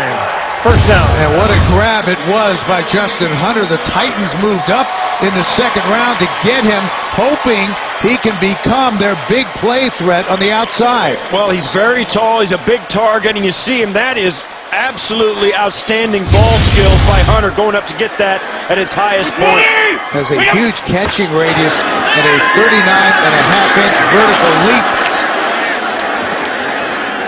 That is batted away by Andre Branch. And once again, that's, the deep ball is the one thing that every team would love to have in its arsenal, and Mike Munchak told us this is a guy we feel that can give it to us. We're going to give him some opportunities, not just today against Jacksonville, but we want that to be his thing and part of what he brings to us all the time, and they're getting him involved that way. Fitzpatrick throws his first incomplete pass after that 7-for-7 start. Chris Johnson, foot in the ground, cuts it back down to the 23. Branch made the stop. It's a great job by Branch tackling him in space. Chris Johnson comes out and gives him a little hesitation move right here. Watch Branch right there, and then lunges and gets him by the shoestring. Gus Bradley told us with Chris Johnson, the guy that has a chance to make the tackle has to make it. You see a lot of shoestring tackles with Chris Johnson, and you've got to make those kind of tackles with the home run. 3rd and 4. Fitzpatrick stands in, fires. That's caught for a first down by Wright. Good for 7 yards, and the Titans are right back in business. I don't know why it is, but when a backup quarterback comes in this case Fitzpatrick, in the first half, Jake Locker had 3 third downs where the receiver was just short of the line to gain. And now Fitzpatrick comes in and every guy is in the right spot, and they've converted all those. 8 of 9 for 106 yards and the touchdown to Taylor Thompson. Check! 220! Take it! Johnson trying to make a move to get back outside, but could not get away from Jason Babin. Once again, Babin, the last guy on the line of scrimmage, he's responsible for closing down the hole, and also the backside does an outstanding job. That's a lot of space for a defender to cover, particularly in the run game with a guy like Chris Johnson. But not only has Babin got it done right there, Andre Branch did it just a moment ago. Fitzpatrick from the gun. 2nd and 11 after the loss of 1. Gets rid of it in a hurry. Right. No running room. And a loss on the play. Back to the 21. That was well defended by Jacksonville. They got lots of penetration, which was a tip-off. It's all these guys go right through, and that tips them off that something's up. They turn on a dime and get right back outside. That's a great job by Mincy coming out there to get that. And Alan Ball did a good job forcing the play back to the inside where he had help. 3rd and 15. Titans 1 for 5 initially on 3rd down. 5 of 5 since. Hunter incomplete. Fitzpatrick tried to go back shoulder. Hunter could not get back to the football. Yes, tough throw to make. Coming in cold. And Hunter, as a receiver, if you're going to get that back shoulder throw and you're expecting it, you can't look back while you're still running. You have to trust that it's going to be there. Put your foot in the ground and then get your head around. Don't run with your head looking back at the quarterback, because that allows the defensive back to get a tip-off that the ball is on its way. So we'll see Rob Baronis. Usually 39 yards. And he's got it. 12 or 15 on the season for Rob Baronis. And this was the big play on that drive. The long catch, a spectacular grab by the rookie out of Tennessee, Justin Hunter. 20-10, Jacksonville. Back in Nashville, Tuesday on CBS, a Person of Interest 3-episode event begins, and this time a hero will fall. Don't miss a new Person of Interest Tuesday at 10, 9 Central, only CBS. Both teams with a possession here in the 3rd quarter. Jaguars with a touchdown. Titans with a field goal. Time to settle in with your nachos. Watch what has been a very entertaining ball game, and Jacksonville surprisingly leading it 20-10.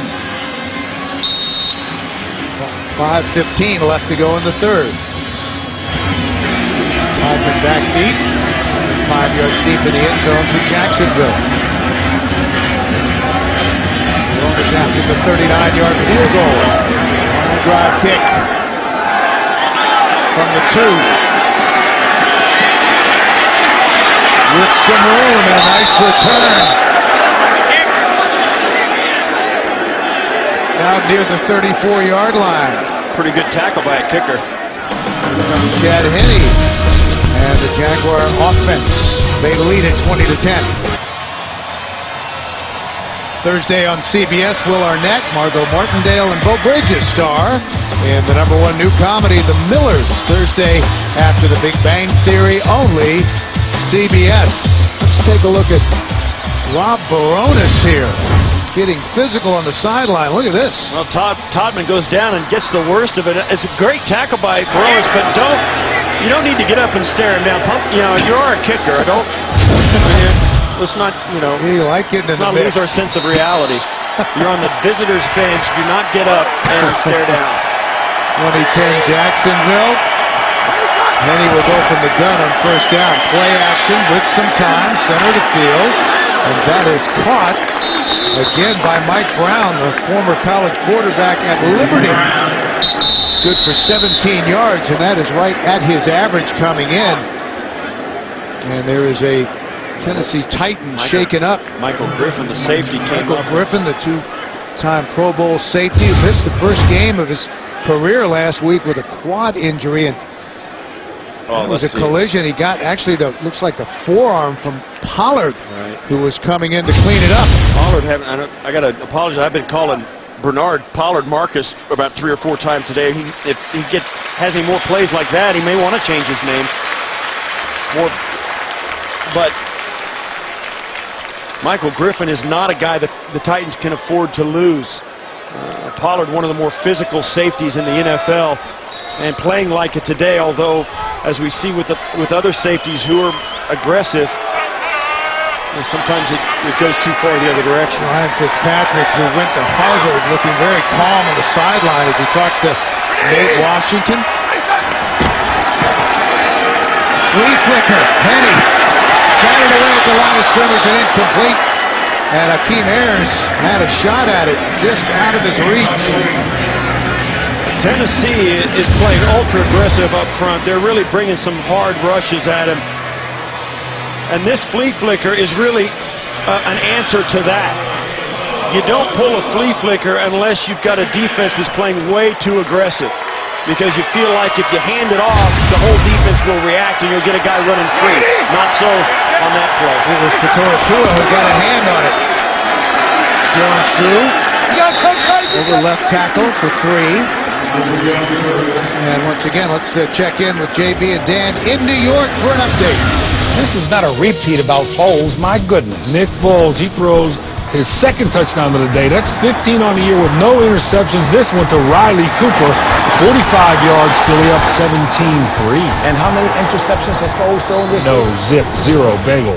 All right, back to Bill McAtee and Steve Tasker. Thanks, guys. 9 touchdowns in a game and a half. That is some performance. 3rd and 8 for Jacksonville. Again, batted away, incomplete. And the Jaguars will have to punt. Yeah, this game's being taken over by the front 4 of Tennessee. Mike Martin got a hand on it. They're collapsing the pocket on all sides. They've gotten a couple of sacks, and now 2 plays in a row, they've batted the ball right back at Chad Henne. Martin in his second year out of Michigan, 3rd-round pick a year ago.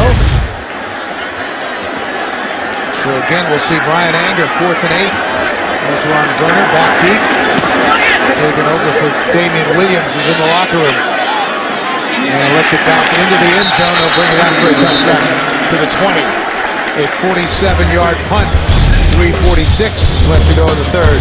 2010 Jacksonville. A magnificent fall day here in Nashville. Aerial coverage of today's game provided by MetLife. As the Titans take over, 1st and 10 from their own 20. Fitzpatrick out into the flat to Chris Johnson. Cuts it back. Nice pick up a first down. Well, they're trying to do everything they can to get him the football with some space. They're running in on stretch plays that gives him a chance to cut all the way back to the other side of the field. Now they're giving it to him on swing passes. He got off to the roughest of starts today. A couple of fumbles and a dropped pass, and now they're trying to get him back into the flow in the second half. Jacksonville with 10 points off turnovers. That's the difference in the ball game. Johnson with some running room. Close to the first down because Lesney made the stop. Just a little slow getting up.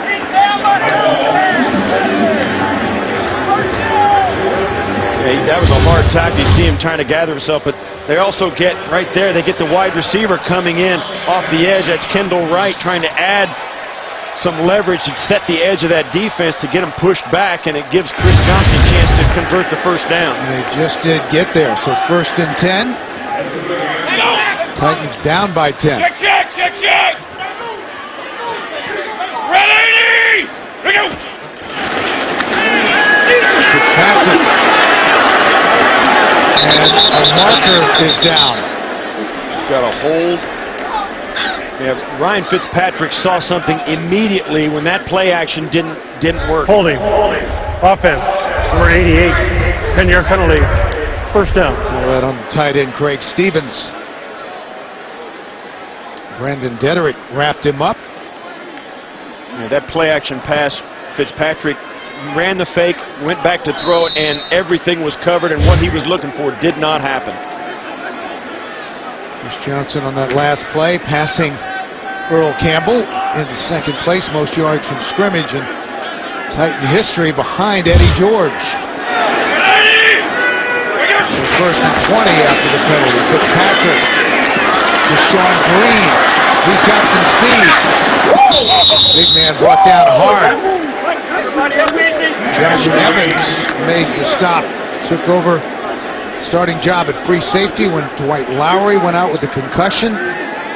He's the starter, and Lowry has since been released. This play calling now with Fitzpatrick in the game is much different than it was with Jake Locker. Fitzpatrick being asked to throw the short passes, getting the ball out of his hand as quick as possible. When Locker was in there, they let him hang on the ball, drop back, and try and heave it deep and make long, accurate throws. Chris Johnson out wide the top of your screen. Underneath, they go to right. And he's close to another first down, just short.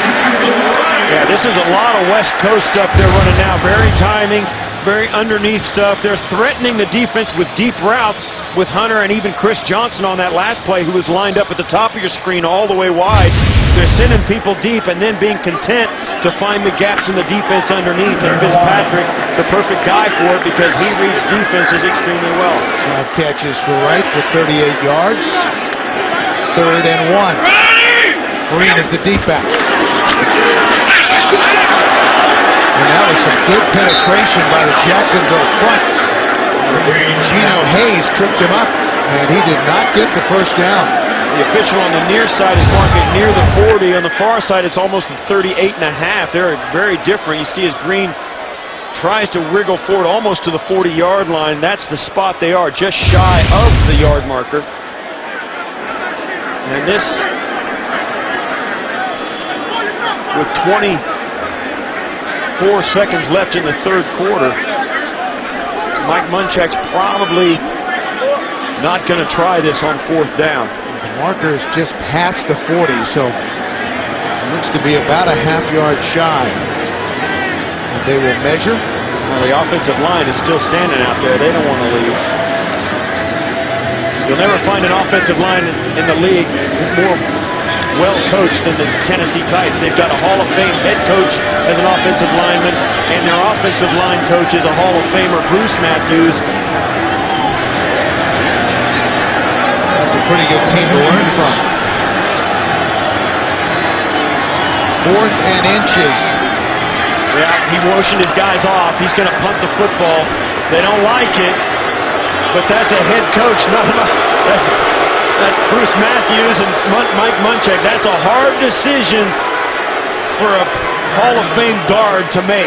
the two guys, Mike Munchak, Bruce Matthews, played together for so long. Then Mike Munchak coached Bruce Matthews in the final handful of years in his Hall of Fame career. Now the two of them together as coaches, they understand how to build a team, and Mike Munchak built this offensive line, in fact, his entire offense from the football out. And it continues to be a strength of their team. Mike Munchak was the first offensive lineman taken in the draft in 1982, and he came out of Penn State. As we have reached the end of the third quarter, we'll return to Nashville after this message and a word from your local station. You're watching the NFL on CBS.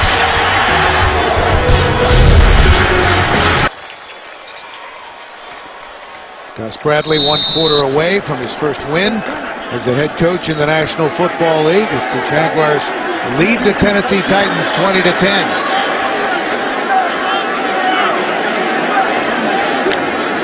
Left turn hunts it away from the Tennessee Titans. Sanders makes the fair catch at the 8-yard line. 20-10 after the 53-yard punt.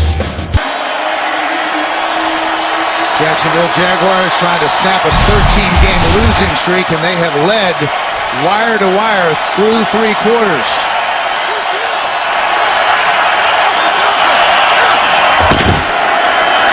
Maurice Jones-Drew brings it out, and there's a flag down. This is a hold down inside. Holding, offense, 77. Half the distance. Replay, first down. Winery working against Casey once again. It happened right at the snap as they tried to get the ball outside. And once again, I'll tell you, this Tennessee front four has really started to step up and take control of this game. They just posted the score and a couple of the highlights from what's happening to the Indianapolis Colts getting blown out by the St. Louis Rams. The Colts will be in here on Thursday night. And if Tennessee can come back and win here and beat the Colts, they'll be tied for the lead in the division.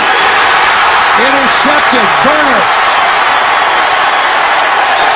5th pick of the season for Alteron Burner. And that is exactly what the Jaguars did not want to do.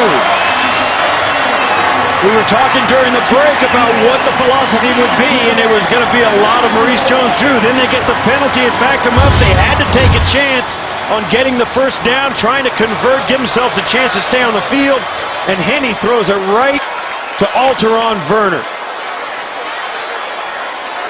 Had plenty of time standing in his own end zone, but he puts this football right where he couldn't put it. Pollard was coming over to cover as well. No way this pass is getting in there, and Henne threw it anyway. So the Titans will take over at the Jacksonville 26.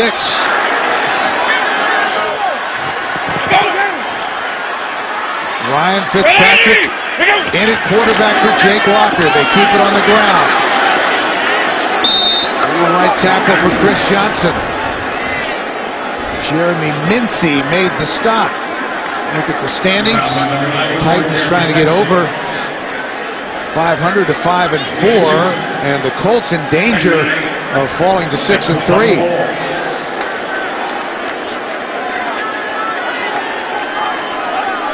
38-8. And that is a stunner from Indianapolis. 2nd and 7. Number 24, Fitzpatrick. Delaney Walker, the tight end, able to control the football for the completion. Yeah, and this is where Ryan Fitzpatrick, they're going to ask him to run this offense, and it's a separate offense as they move inside the 20. The whole field changes into a wide and short field. They're going to run out of space, and Ryan Fitzpatrick's going to have to fit the football in.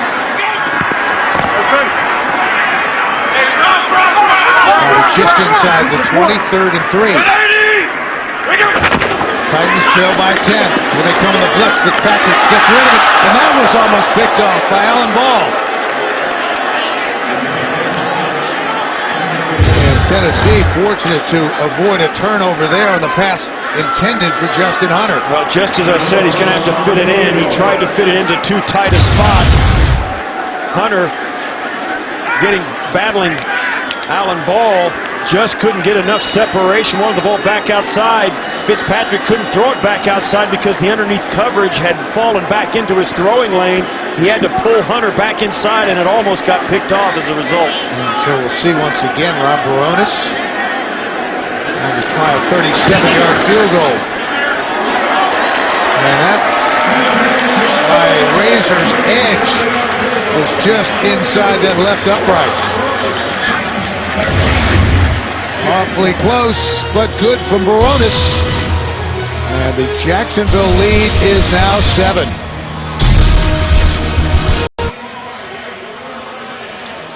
(20-13), Jacksonville. The Jaguars trying to hang on and snap a 13-game losing streak going back to last season.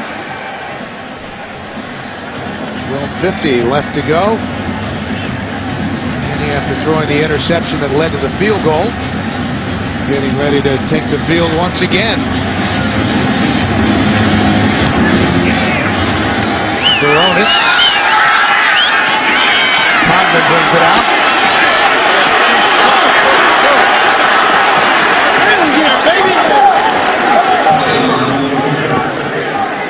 Oh, a nice return by Todman. Corey Lynch finally brought him down. Get inside the mind of the quarterback.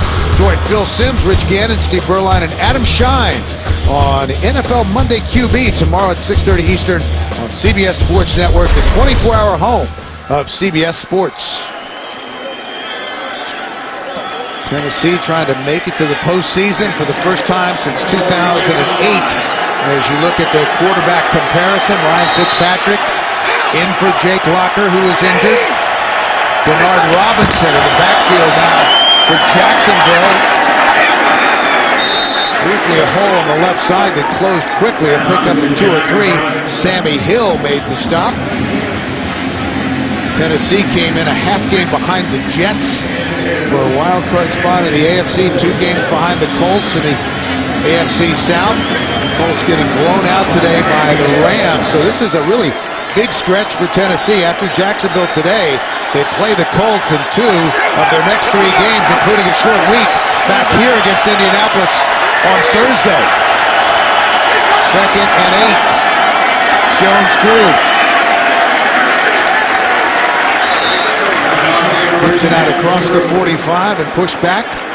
Forward progress to the 46. Well, with 12 minutes and counting to go, Jacksonville nursing a 7-point lead. Every first down brings them closer to their first victory. Tennessee, all they need is the football, and Jacksonville has got to find a way somehow, by hook or crook, to convert this 3rd down. 3rd and 6. Henny from the gun. Fires, caught a strike from Henny. And Stephen Burton was brought down hard, but able to hang on to the football. Great quick route by Burton. Well placed by Henny. Pollard comes in to finish it off, but they got the conversion they needed. They're into Titan territory now. Once again, you can bet Maurice Jones-Drew is going to get a handoff, and they're going to try and pound this football right at that front 4 of Tennessee. Inside of 11 minutes remaining. Maurice Jones-Drew back at midfield. And they give it to him on 1st down. Stopped short of the 40. The Titans with 9 men in the box. 9. Zach Brown was one of them, and he made the stop. And the Jaguars still got some push for a gain of about 2. But look at all these guys in here. I mean, there's another one right over here. I mean, they put everything they knew Maurice Jones-Drew was going to get that ball, and they did everything they could to stop him. 39 yards on 17 carries for Mojo. Here's his 18th. Drags a tackler for another yard. And once again, it's not complicated. This is why Maurice Jones-Drew is the back that they want him to be. He can handle this kind of workload and keep Chris Johnson on the sideline. But when everybody in the stadium and everybody watching at home knows Maurice Jones-Drew is going to get the football, it really makes it tough for that offensive line in this offense to push that defense out of the way. Another big third down, 3rd and 6. Inside of 9.5 minutes remaining. Penny on the move and sacked. Derek Morgan, who led the Titans with 6.5 sacks last year, former first-round pick out of Georgia Tech. Well, a sack is better than an interception. It's not as good as a throwaway, but after what happened on their last series, Henny did the right thing in not trying to force that football in. They were well covered in the secondary. The pressure got there very fast. Just punt it away. So that brings out the punting unit. We have some movement at the line of scrimmage, and a flag is down. Titans may have jumped.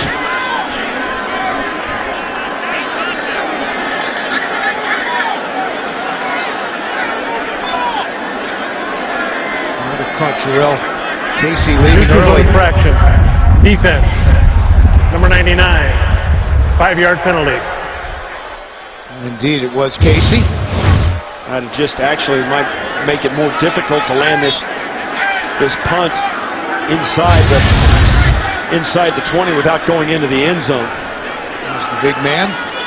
3rd-round pick in 2011. He has developed into an outstanding defensive tackle. He's had a big day today. Antoine Berner back deep for Tennessee, replacing Damian Williams, who left the game with a quad injury. Anger standing back at his own 43. Letting the play clock run all the way down 3. They're going to take a delay of penalty and give the 5 yards right back. Delay game. Offense. Penalty's been declined. 4th down. The reason they don't mind the 5 yards, they're inside Titan territory. It's no problem for Anger to punt this football down deep.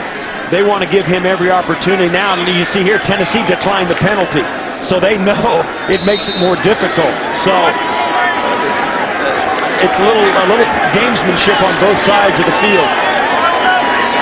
Running once again, and they'll let this go all the way down. The snapper with about 13 seconds left in the play clock. And this will be down. What a punt that was.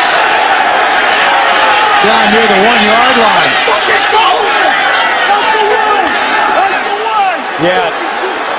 Tennessee thinks the guy who touched the football touched the line, the goal line. Does he do that? Tough to tell from that angle. He's going to challenge it. Well, let's take another look and see if at any time the plane was crossed as the ball was down at the 1. Now that foot, his left foot, no, but when he slips right there, it looks as though his foot may indeed cross into the white paint. If he does that, that's a difference of 19 yards to the Tennessee Titans. And to me, that looks like he's touching paint. If that's the case, this ball will come out to the 20-yard line. 8:02 left to play. Jacksonville leading at 20-13. And the gamesmanship before the punt, as though the 5 yards was going to make a difference. There you have a great example of how much thought goes into this field position. Make no mistake, that's an enormous difference. If they deem that his foot was on the line, this ball comes out to the 20. Roy Reynolds was the man who fielded it for Jacksonville.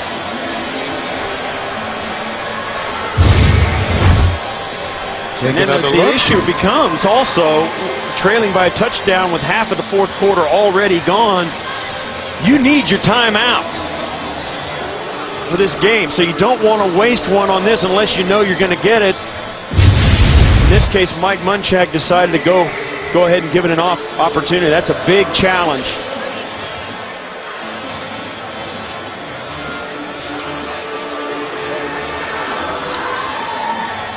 It will fall to Ryan Fitzpatrick in this offense to get it down the football field and try and tie this game up with a touchdown. He'll be charged with first team timeout. Well, So John Perry, it looked like to me his cleat was over that paint, but they did not deem that either it was above it and wasn't on the ground when it was there, or didn't touch it at all. Perry determining that will indeed be down at the 1, so a long field for Ryan Fitzpatrick and the Tennessee Titans as they try to come back against the Jacksonville Jaguars. Jacksonville looking for their first win of the season, trying to snap a 13-game losing streak going back to last season when they beat the Tennessee Titans in November. Fitzpatrick from his own end zone up the sideline. Intended for Kendall Wright, who was well covered. Alan Ball, who's had a pretty good game. Wright gets to the outside, and once he gets a step, you see they're hand fighting, and that's not a penalty. That's not a penalty. Well, it may have been because he was also out of bounds when that contact occurred. Well, then it's irrelevant because he can't catch the pass anyway.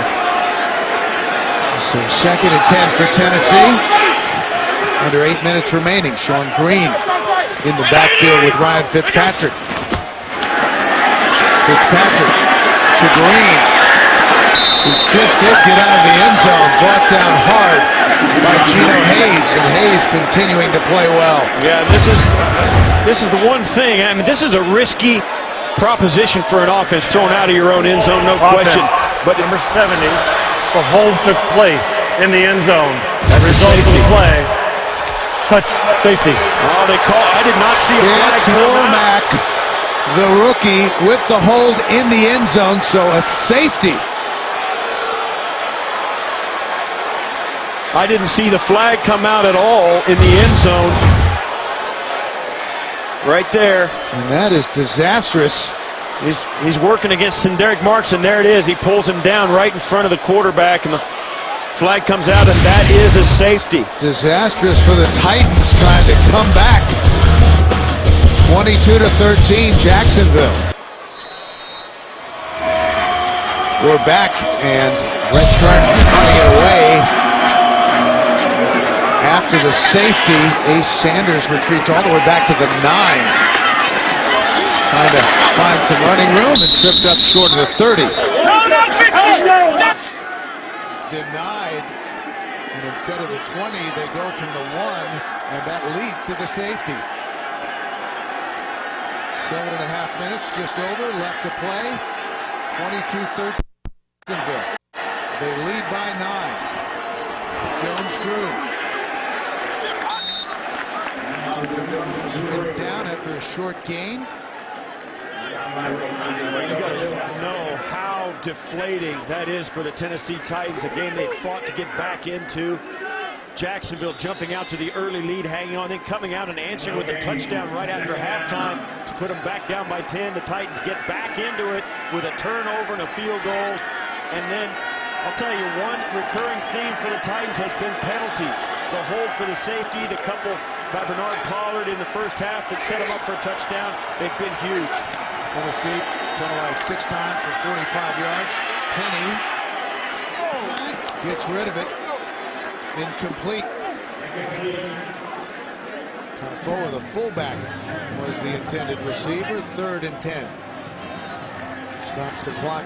6:51 left to play. Well, Jacksonville at some point is going to have to do more offensively than they've been able to do on their last few possessions. They've got to continue to play their game. Chad Henne has not been able to convert on 3rd down, and plus they decided not to give the football to Maurice Jones-Drew every single down, and nobody else has been able to do anything to help them. Penny underneath. This is going to be short of the first down. Mercedes Lewis made the catch, but that will bring out the punting unit. Well, this is just a little 5-yard route when the team needed 10. I mean, it's an easy completion because the Titans, quite frankly, couldn't care less. If it wasn't for the running clock, with 6.5 minutes, though, they feel like they've got to have enough time to get at least a touchdown back and then try and come back and get the tying score after that. Turner, the deep end once again for Tennessee, awaiting the punt from Brian Anger. Anger standing back in his own 21.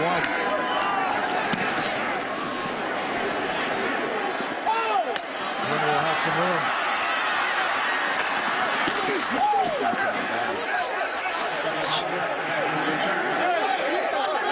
Ryan Fitzpatrick down by 9, just under 6 minutes remaining. 5:58 left to play. 2-score game for the Tennessee Titans as they take over 1st and 10 from their own 28. Fitzpatrick underneath to Chris Johnson with some room. And Johnson out across the 45, brought down by Hayes. One thing Jacksonville cannot do, they can't get conservative and start dropping all the guys out and not pressuring Ryan Fitzpatrick, because if they do that, that space is all Chris Johnson needs. If they can get him the football with space, he'll outrun most of the team, most of the guys on the field, and they're going to get big play after big play. They've got to stay aggressive defensively. Showing blitz. Here they come. Fitzpatrick calmly checks it down. Walker, the tight end, and he's got another Tennessee first down.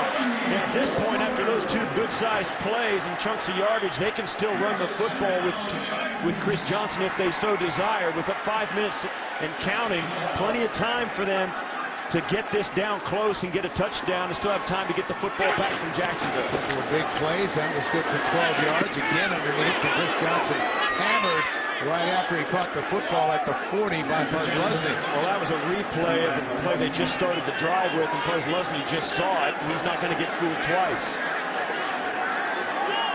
He continues to run. 2nd and 7 for Tennessee. Fitzpatrick has been tremendous coming off the bench. 16 to 20 for 164 yards and a touchdown. And a flag comes in as Fitzpatrick gets back to the line of scrimmage. Chris Johnson clapping his hands like he was held trying to release into the pattern. Somebody grabbed him, wouldn't let him go. Holding, defense, number 94, 5-yard penalty, automatic first down. Called out on Jeremy Mincy. And that's big. They brought pressure, and Mincy was obviously supposed to back out into coverage or make sure that Chris Johnson didn't have the football. He grabbed him, wouldn't let him get out. And as Fitzpatrick looked for him to throw it right here.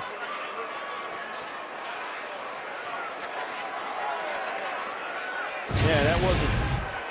Yeah, that was Babin. 10. Fitzpatrick gets rid of it. Right. Kendall Wright. What a play by Kendall Wright. It'll be 1st and goal for Tennessee. Well, for a moment it looked like he'd made a mistake and stayed in bounds. Watch as he comes across the formation. He does a great job of eluding Mike Harris, gets up the field, and right there I thought maybe he was going to cut back in and keep the clock running, but he does manage to get out of bounds inside the 10-yard line. What a tremendous catch and run by the young wide receiver. And there was a flag back down at midfield, but it was against Jacksonville, so the play will stand. And it might have been that hit right there. Might have been a high hit on Fitzpatrick. 1st and goal inside the 5, and this is, without seeming too obvious, this is a must touchdown for Tennessee. 6 catches for Kendall Wright today for 65 yards. Fitzpatrick, he's going to run it to the end zone. Touchdown!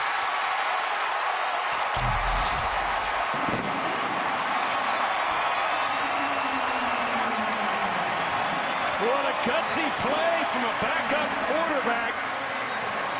Ryan Fitzpatrick, it was a quarterback draw all the way, at least in his mind. He's going to drop back a step, and you can watch it when he takes his eyes off. When he takes his eyes off the secondary, right there, he's running it. That's all he's going to do. It was probably a called pass. When he pulled that football down, he took a look out to the right, and then pulled it down, and it was a quarterback draw.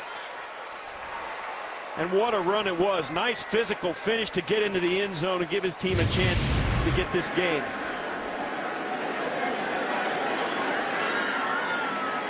So they will review it upstairs as they do all scoring plays. 4:15 left to play. Fitzpatrick, 17 of 21 for 190 yards. He's thrown for a touchdown, and if the play stands, he's run for another. And that drive took less than 90 seconds off the game clock. So approved upstairs as he crosses the plane. And Baronis on to try the extra point to make it a 2-point ball game. There it is, right through the middle. 4:15 left to play. And Jacksonville snapped this 13-game winning streak. Can the Titans win? They'll go above 500 at 5-4. Ryan Fitzpatrick over on the sidelines. He was talking with his receivers, Kendall Wright, Nate Washington, Justin Hunter, hoping that their defense will give them another chance. That safety is the difference.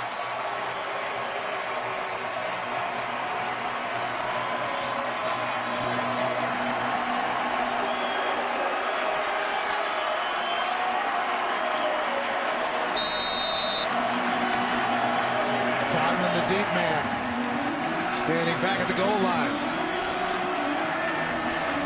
waiting the kickoff from Baronis.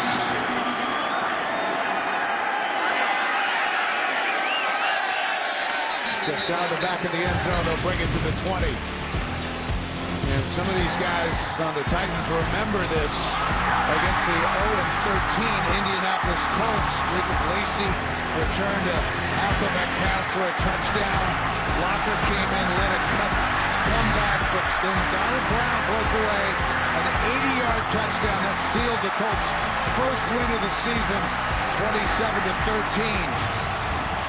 Titans missed the playoffs that year by one game. As we said in the open, the Tennessee Titans are the last team that Jacksonville beat. On their feet here at LP Field. Henny will throw. Batted away. That'll stop the clock. 4:10 left to play. Sammy Hill got a paw on it. And this is a point where I don't agree with that play. This is 4-minute offense territory. 4 minutes to go in the game. Your offense has to keep the clock running. You've got to grind out first downs. You've got to do something.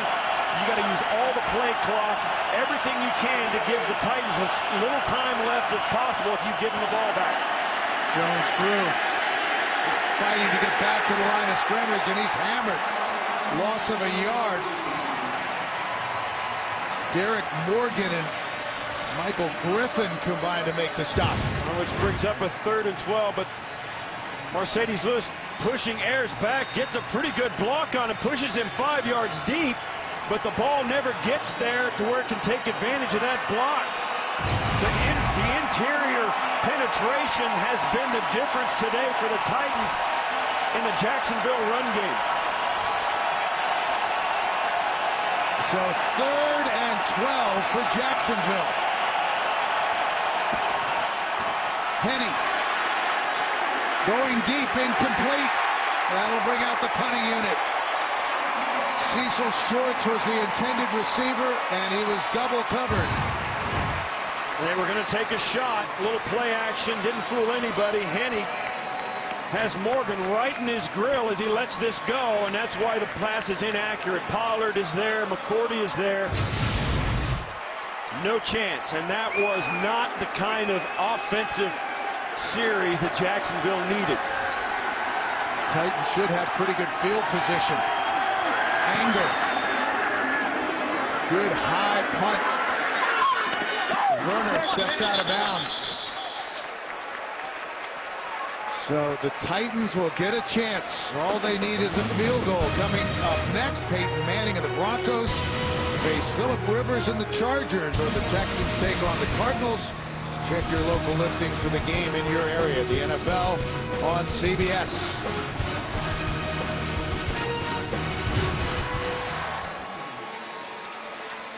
Well, he's been in this situation before. 6 career game-winning drives for the veteran out of Harvard. And on that last drive, Fitzpatrick 4-4 for 58 yards. And he scored the touchdown on a 4-yard run. First down for Tennessee. Fitzpatrick flush from the pocket. Lowers his shoulder and takes it out to the 30. They've got to gain approximately 37 yards, well now 35 yards to get to the opposite 35 for a field goal of about 53 yards, which would be 5 yards further than Baronis has kicked all season. 2nd and 9. Fitzpatrick gets rid of it. Hunter, and they rule it incomplete. Well, now the tables have turned.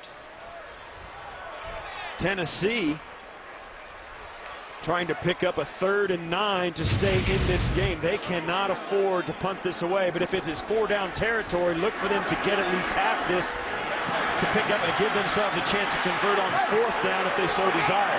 2 timeouts left. They still could punt it away if they don't pick this up. You have to get to the 39-yard line for a first down. And the ball taken away. Stripped away by Will Blackman, who just grabbed it from Ryan Fitzpatrick. Touchdown, Jacksonville. Wow.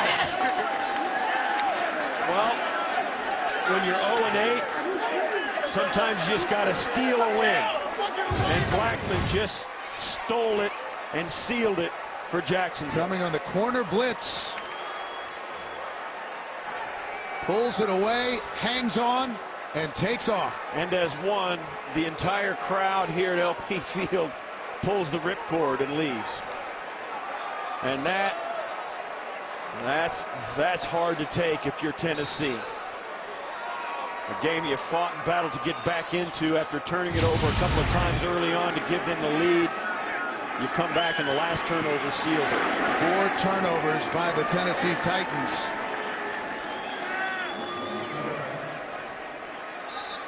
That return for a touchdown, and this crowd here at LP Field is stunned.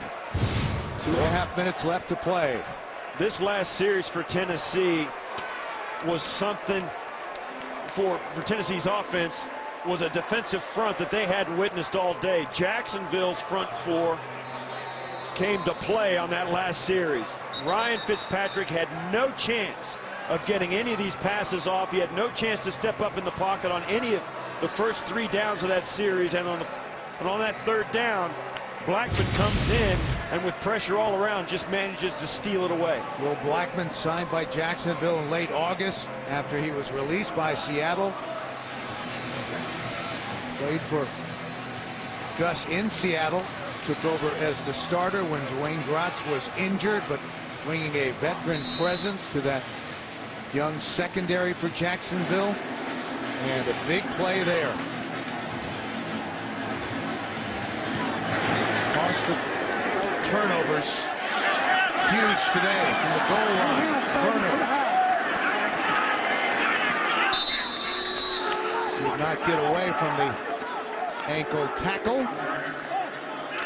And so a 9-point deficit, 2:26 left to play for Ryan Fitzpatrick and the Titan offense. Yeah, they're going to... And there's Jake Locker on the sidelines, crutches and a boot. And that doesn't spell good things for what happens Thursday night here in Tennessee for his ability to come back and play against the Indianapolis Colts. Colts will be smarting after getting blown out today by St. Louis. And this will be a disappointing loss, obviously, for the Tennessee Titans. Should they not be able to come back and win it? Fitzpatrick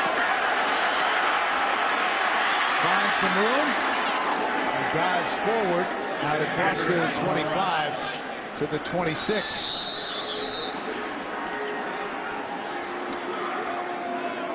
A couple of Jacksonville players slow getting up, Puzzlosny and Andre Branch. Andre Branch came in to clean up on that tackle on Fitzpatrick, and I think he and Puzzlosny collided right there. Oh, there you can see both of them. Wow.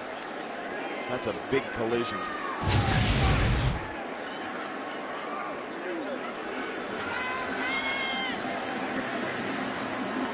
Branch is up as well. Both players going to the sideline. Roy Reynolds is the backup middle linebacker.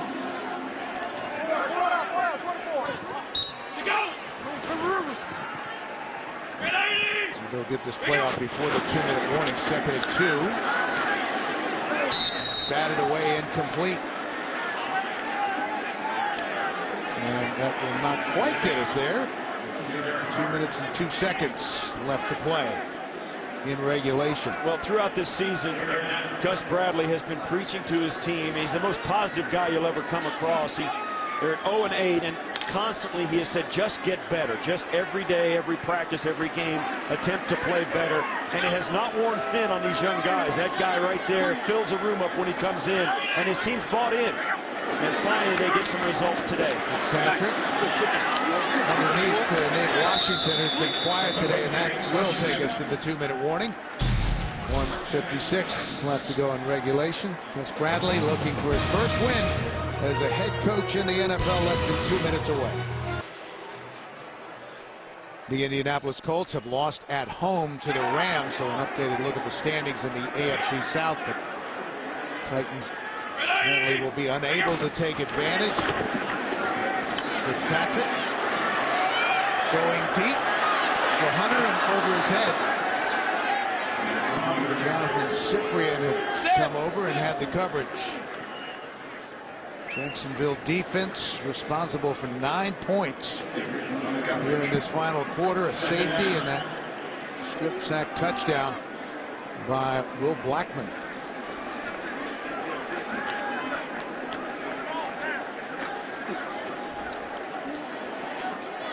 Well, it's a team always is refreshed when they come off their bye week. Jacksonville's no different. Tennessee really can tell you that now after this game. Again, trying to hit Hunter. But Jacksonville did a big reset. They went back to some fundamental things defensively. They stopped trying to out-coach themselves. I mean, they realize, and I think everybody does realize, that they're a year or two away and a few players away. If you look at their drafts in the last handful of years, they have not been productive, and they're suffering because of it on the field. But so far in the first half of the season, Gus Bradley and his crew were trying to out-scheme themselves and get away from their problems that way, and that's not going to work. Time permitting, we'll have bonus coverage of the Bengals and the Ravens coming up for you. Right across the middle, and he has a first down, and the ball is loose. And Tennessee able to retain possession.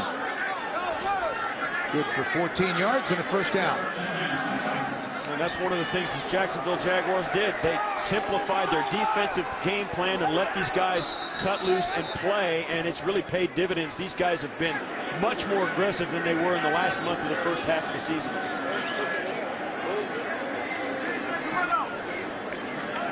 She's having a conference. Bob Babbage, the defensive coordinator. And this ball, I thought, did come out. Yeah. It was a fumble recovered by the same player at the same spot of the fumble. Please reset the game clock to 1:22. 1:22 in the game clock, please.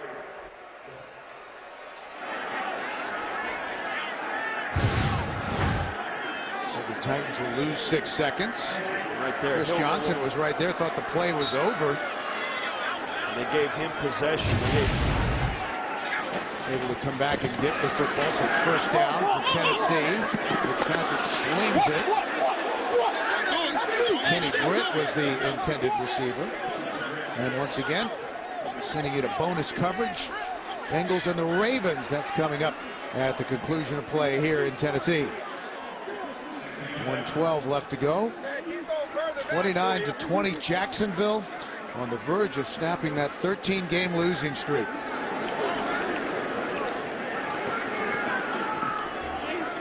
Second and 10 for Ryan Fitzpatrick.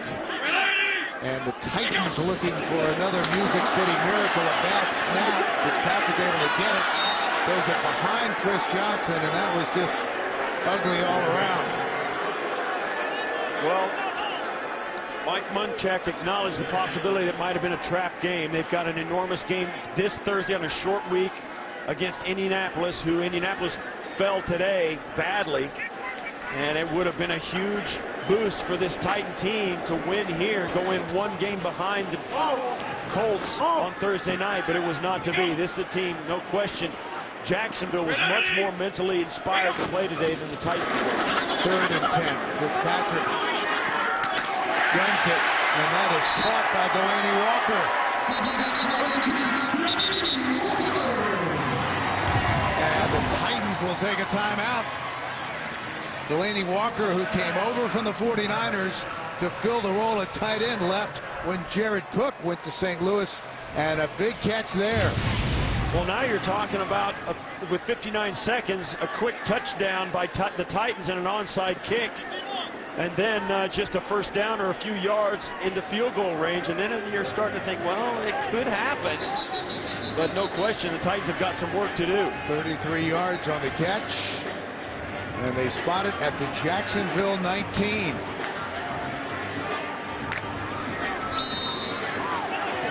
Short timeout. 59 seconds remaining in regulation. They rush four. Fitzpatrick. Incomplete. They rule out a forward pass. 53 seconds left to play. The clock stops. Yeah, and there was no whistle.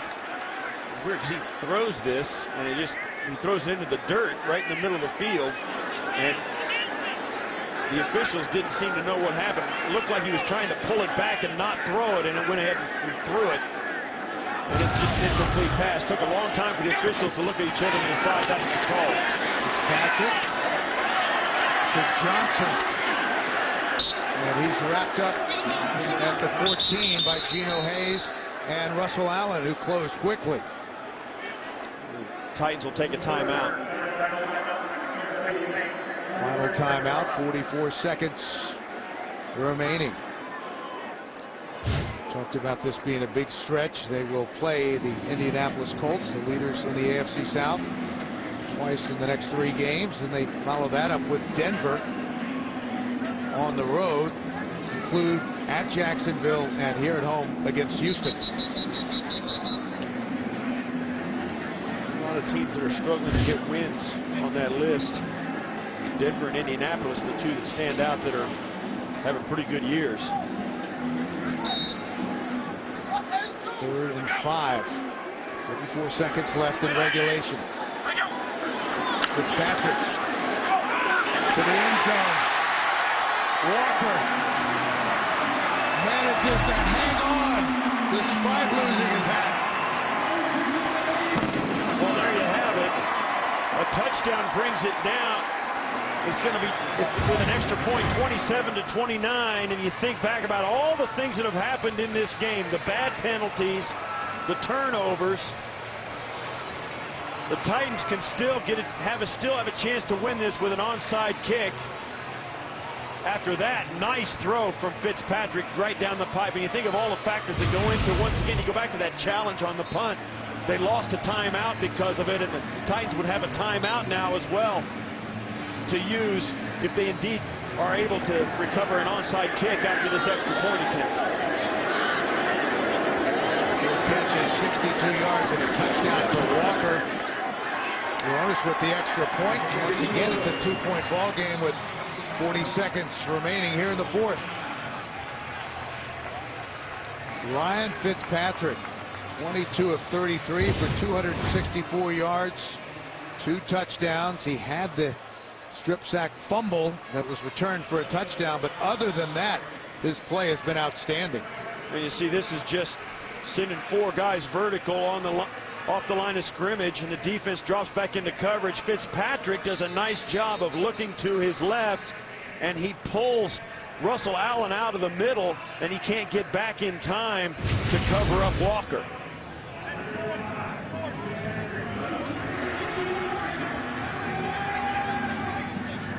So the hands team is out for Jacksonville, anticipating the onside kick. 12 plays on that drive, took less than 2 minutes off the clock.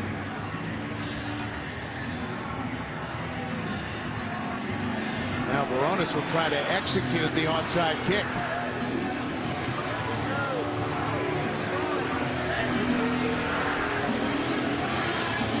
Safety the difference. The thing you have to remember, kind of the rules of this as a player when you're trying to receive an onside kick if you're Jacksonville, the one thing we always told each other was, listen, you got to attack the ball. You can let it go 10 yards if you want, if it's coming hot, but if you think you can go get it, go get it. Don't wait for the football. We'll kick it off the turf. Rolls around, but Jacksonville has it.